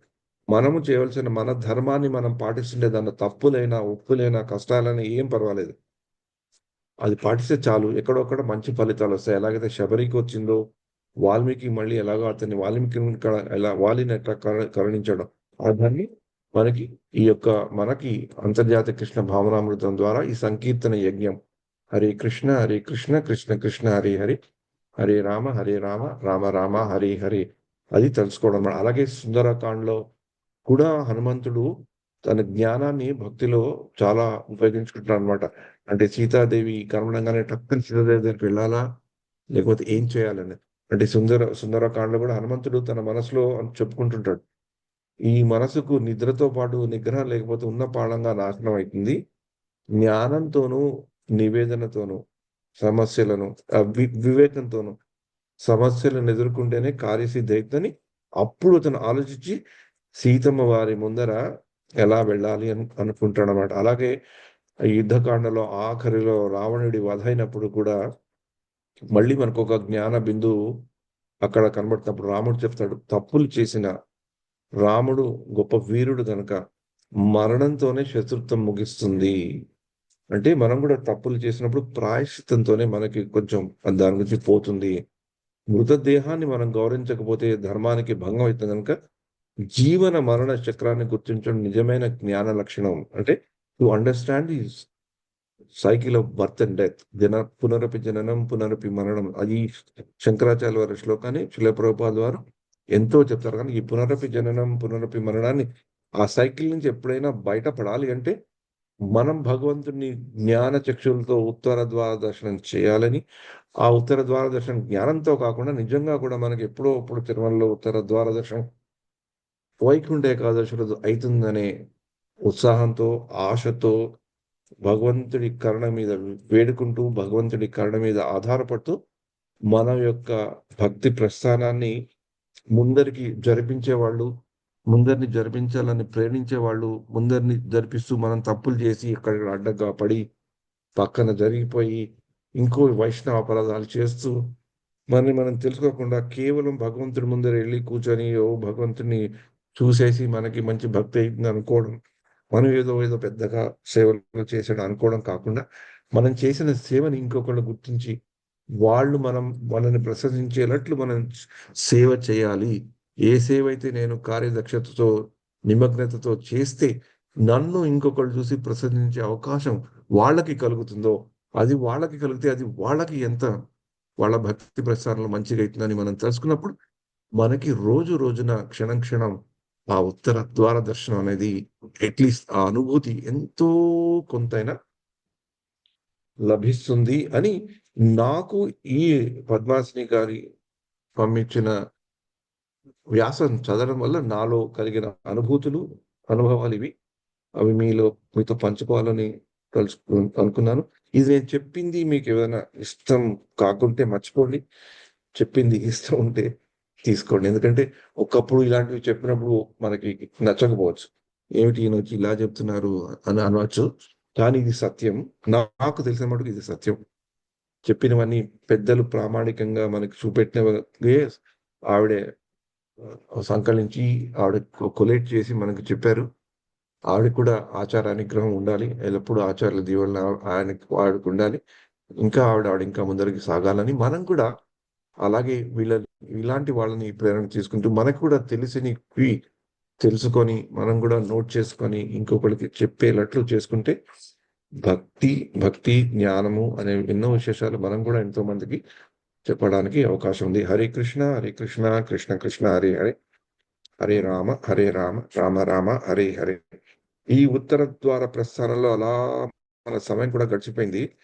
మరి ఉత్తర ద్వార ప్రస్థానంలో చేస్తూ కుంభమేళ ప్రస్థానం గురించి కూడా తలుచుకునే అవకాశం ఉందా లేదా నాకు తెలీదు. ఈ కార్యక్రమానికి అధికారులైన వాళ్ళని టైం ఉంటే కొంచెం చెప్తాను, లేకపోతే లేదు. హరే కృష్ణ ప్రభు. ప్రభు హరే కృష్ణ ప్రభు. ఒక 15 minutes దాకా ఉంది ప్రభు. ఓకే. ఇప్పుడు ఈ మధ్య కాలంలో వైకుంఠ ఏకాదశి అయ్యాక వైకుంఠ ఏకాదశి తలుచుకుంటున్నాం. కుంభమేళ అనేది ఇప్పుడు కుంభమేళలో చాలా విస్తృతంగా జరుగుతున్న దాన్ని మనం కుంభమేళ గురించి మనం చదువుకుంటున్నాం కాబట్టి చాలా మందికి ఇప్పుడు వాట్సాప్లోను యూట్యూబ్లోను విపరీతమైన ఇన్ఫర్మేషన్ ఉంది కదా కుంభమేళకి. అది చదువుకుంటుంటే మనం కూడా వెళ్ళాలి అనుకుంటున్నాం. అలాంటి మనం కూడా వెళ్ళాలంటే 450 మిలియన్ అంటే 45 కోట్ల మంది వెళ్తున్న ఈ కుంభమేళలో ఈ దామోదర్ దేశ్ నుంచి కూడా కొంచెం 100 మంది ఆ కోట్లు 45 కోట్లు ఈ 100 మంది కూడా ఉండాలి. మా లెక్క కూడా దాంట్లో ఉండాలని 120 మంది అందరూ కలిసి వెళ్ళడానికి నిశ్చయించుకున్నారు. కొన్ని దానికి అరేంజ్మెంట్స్ అయిపోయాయి. ఇంక అరేంజ్మెంట్స్ అయిపోయింది కదా అంటే ఇంకా అరేంజ్మెంట్స్ అవ్వకముందు ఆతృత ఉంటుంది. అయ్యా ఇదైతే మనకి వ్రజలీలానాథ్ ప్రభు ఉండడం వల్ల అన్ని అరేంజ్మెంట్స్ అయ్యాయి ఇంతవరకు. కేవలం విమానాలు ఎక్కి అక్కడికి వెళ్ళడమే. కానీ అలా ఎక్కి డింగ్ అని కుంభమేళకి సారీ అలా అక్కడికి వెళ్ళి గంగలో త్రివేణి సంగంలో మునిగి రావటమా, నాగాబాబులను చూసి రావటమా, అక్కడ సెల్ఫీలు తీసుకోవడమా, ఫోటోలు తీసుకోవడమా, ఇంకొకరికి చెప్పడమా, అయ్యో నేను కుంభమేళకి వెళ్ళిపోయానని చెప్పడం. అది కాకుండా ఒక రకంగా మనస్సుని కొంచెం నిబ్బరపరుచుకొని ఇప్పుడు ఉన్న రోజుల్లో ఏం చేయాలి అనే ప్రస్థానాన్ని నేను మొదలుపెట్టాను. నాకు ముఖ్యంగా 15 ఏళ్ల క్రితం ఒక ఇస్కాన్‌లో కొన్ని మంచి ఆర్టికల్స్ వచ్చాయి. అప్పుడు వచ్చిన కుంభమేళలో.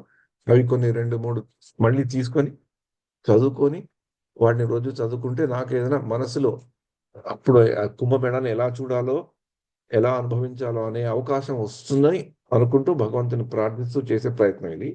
అంటే మనం మామూలుగా కుంభమేళ అనేది భూమిపై జరిగే ఒక అతి పెద్దమైన శాంతియుతమైన వైష్ణవ సాంప్రదాయం అనండి, ఏ సాంప్రదాయం సామూహికంగా ఒక కల్చరల్ ఈవెంట్ కింద కూడా పరిగణింపబడింది. కానీ దానికి ఆధ్యాత్మిక తత్వం, ఆధ్యాత్మిక ప్రమాణం చాలా ఉందన్నమాట. ఇది ప్రయాగ్రాజ్ అనే ప్రదేశంలో ఉత్తరప్రదేశ్‌లో. దాన్ని పూర్వం అలహాబాద్ అనేవాళ్ళు. అలహాబాద్ అనేది కూడా చాలా మంచి పేరు. అంటే ఆ ప్రయాగ్రాజ్ అనే పేరుని అక్బర్ చక్రవర్తి మొఘల్ సామ్రాజ్యంలో ఉన్నప్పుడు ఆయన వచ్చి దాని పేరు ఆ ప్రయాగ్రాజ్ అని తీసేసి ఇది అల్లా యొక్క పట్టణము, అలహాబాద్ అంటే ఇది అల్లా యొక్క పట్టణం అని పెట్టారనమాట.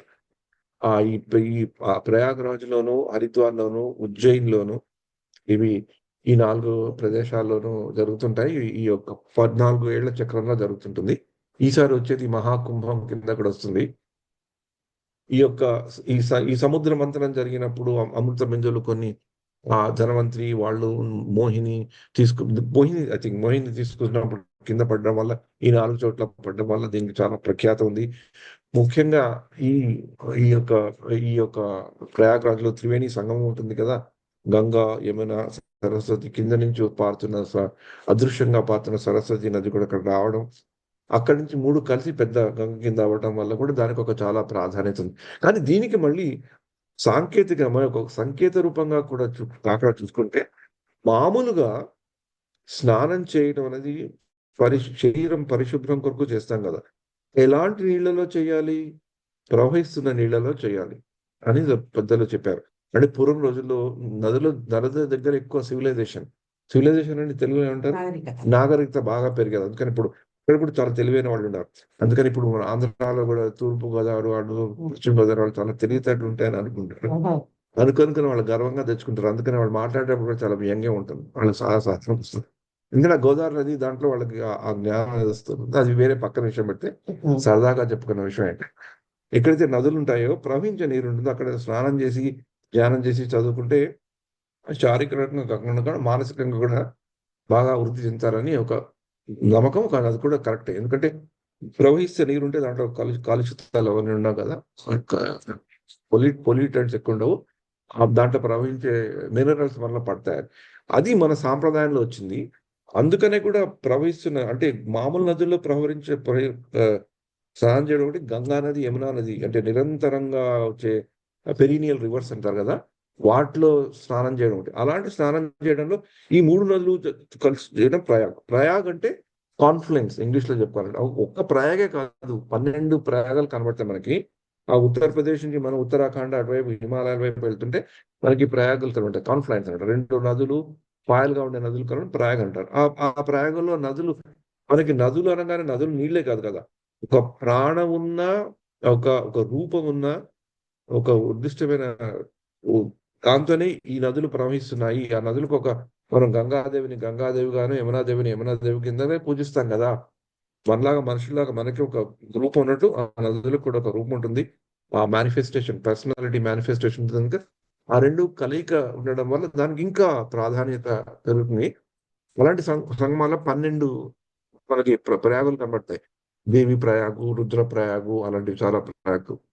మన అన్నిట్లో చాలా ఎక్కువ ప్రధానంగా ప్రాచుర్యంలో పొందింది ఈ యొక్క ప్రయాగ. ఎందుకంటే ఇక్కడ 3 నదులు కలుస్తాయి. 3 చాలా టాప్ నాచ్ నదులు ఇండియాలో మనకి ప్రవహించే నదుల్లో కనబడతాయి కనుక దాంట్లో చేయడం ఒకటైతే, ఈ యొక్క కుంభమేళ సమయంలో ఆ ఎస్ట్రాలజికల్ క్యాలిక్యులేషన్స్ ప్రకారం మనకి ఇంత చెప్పుకున్నాం కదా, రాసులు, ఫలాలు, ఎక్కడెక్కడ ఏ దీంట్లో చంద్రుడు ఉండటం వల్ల, సూర్యుడు ఉండటం వల్ల దాంతో వచ్చే ఆ సమయం చాలా పవిత్రమైనది, చాలా ముఖ్యమైనది. అదే టైంలో అదేదో అయింది అనే దాంట్లో అక్కడ మనం నీళ్ళలో మునిగి తేలితే మనకి మంచిది అని భక్తిలో మనం వస్తున్నది.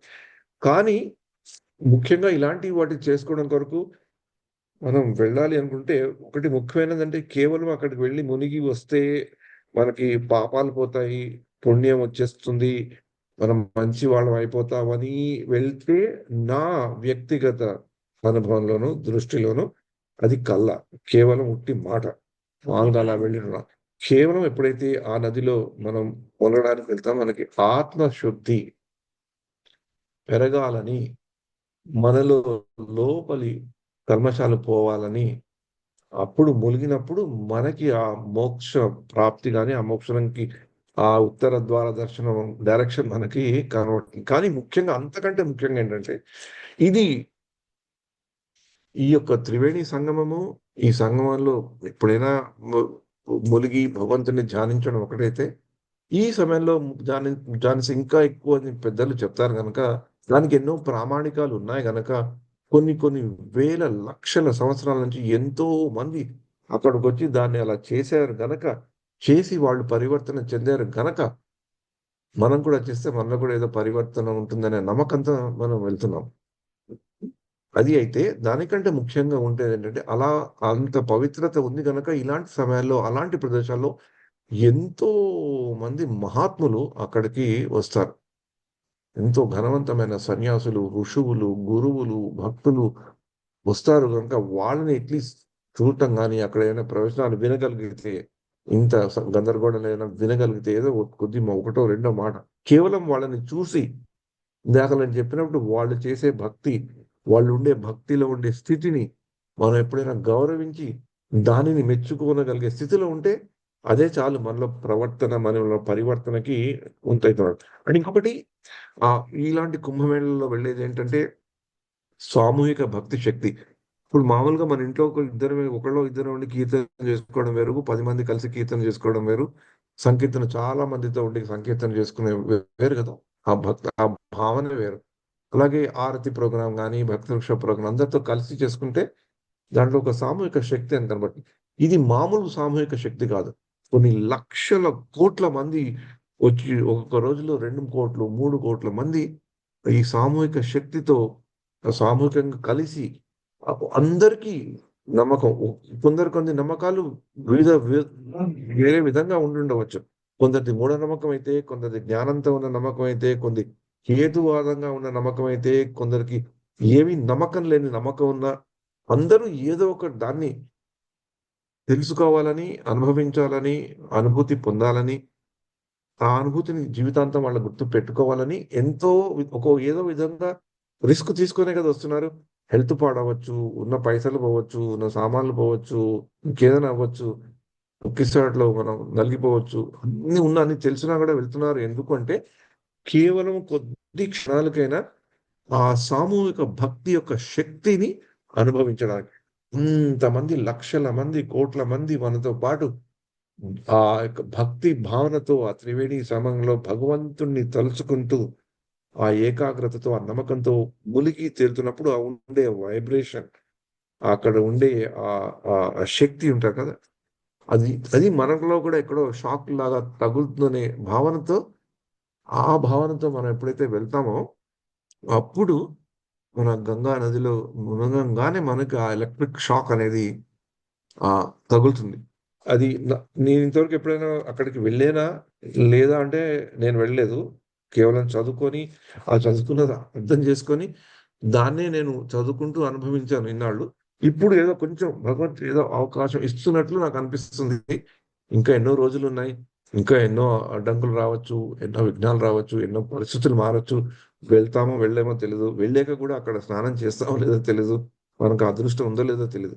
కానీ ఆ అదృష్టం అంటూ దొరికితే ఈ భావనతో వెళ్ళాలి. ఈ సామూహిక భక్తి యొక్క శక్తిని నేను చూడాలి. ఆ సంతులు, మహాత్ములు ఎవరినైనా కొంచెం దర్శనం చేసుకుని వాళ్ళు చేసే దాన్ని నేను మెచ్చుకోగలగాలి. మెచ్చుకుంటూ నా ఆత్మశుద్ధి కొరకు నేను మూలిగి భగవంతుని తలుసుకోవాలి అనేది ఉండేటట్లు వెళ్ళాలని కుంభమేళను మీరు కూడా వెళ్ళాలనుకున్నా, కుంభమేళనికి మీరు వెళ్ళలేకపోయినా, మీరు కుంభమేళను తలుచుకుంటూ మీరు కూడా అలా భక్తి, జ్ఞానం అనే ఒక స్నానం చేస్తూ ఉంటే రోజు ఈ ఫిబ్రవరి ఎండ్ వరకు ఈ కుంభమేళ గురించి రోజు మనం వింటూనే ఉంటాం కనుక ఆ కుంభమేళ యొక్క కాన్షియస్నెస్, ఆ కుంభమేళంలో ఉండే ముఖ్యత, దానిలోని అనుభూతి మనం కూడా అనుభవించవచ్చు. ఎవరైతే వెళ్ళగలిగే వాళ్ళు ఉంటారో వాళ్ళు కూడా ఇంకా కొంచెం దగ్గరగా చూసి అనుభవించవచ్చు అనమాట. అది ముఖ్యమైనది. కుంభమేళం గురించి తలుచుకున్నప్పుడు మనకి వెళ్ళాలి అనుకున్నప్పుడు మంచిదే, వెళ్ళగలిగితే ఇంకా మంచిది. కానీ దానికంటే ఇంకా మంచిది దాంట్లో ఉండే మహత్తు ఏంటి అనేది తెలుసుకుంటే డెఫినెట్‌గా మనకి ఈ ఈ తీర్థస్థానం, ఈ యొక్క భక్తి మార్గంలో ఇది మనకు ఒక మంచి అవకాశం, సేవా అవకాశం కూడా కలిగేలా చేస్తుంది. శరణాగతి పునరుద్ధరణకు చిహ్నంగా కూడా మారుతుంది. ఒకప్పుడు ఇది ఒక మధుర స్మృతిగా మిగిలిపోయి, అరే! నేను కుంభమేళలో వెళ్ళి అక్కడ గంగలో మునిగాను, కొంచెం చెడ్డ పనులు చేసి నాలో పోతే మంచిది అని కూడా ఆ భావన వచ్చినా చాలు మనకి. అంటే శ్రీల ప్రభుపాదుల వారు కూడా ఇదే చెప్పారు. శ్రీల ప్రభుపాదులు కుంభమేళకి 2 సార్లు వెళ్ళారు. ఒకసారి అర్ధ కుంభమేళకెళ్ళారు. ఒకసారి పూర్తి కుంభమేళకెళ్ళారు. అక్కడ 4 రోజులు ఉన్నారు. అక్కడ శ్రీల ప్రభుపాదులు కూడా అదే చెప్పారు. ఎంతో మంది భక్తులు అక్కడ గంగా నదిలో మునగడానికి వస్తారు. కానీ మనకి మునగడం, తేలటం కాదు ముఖ్యం.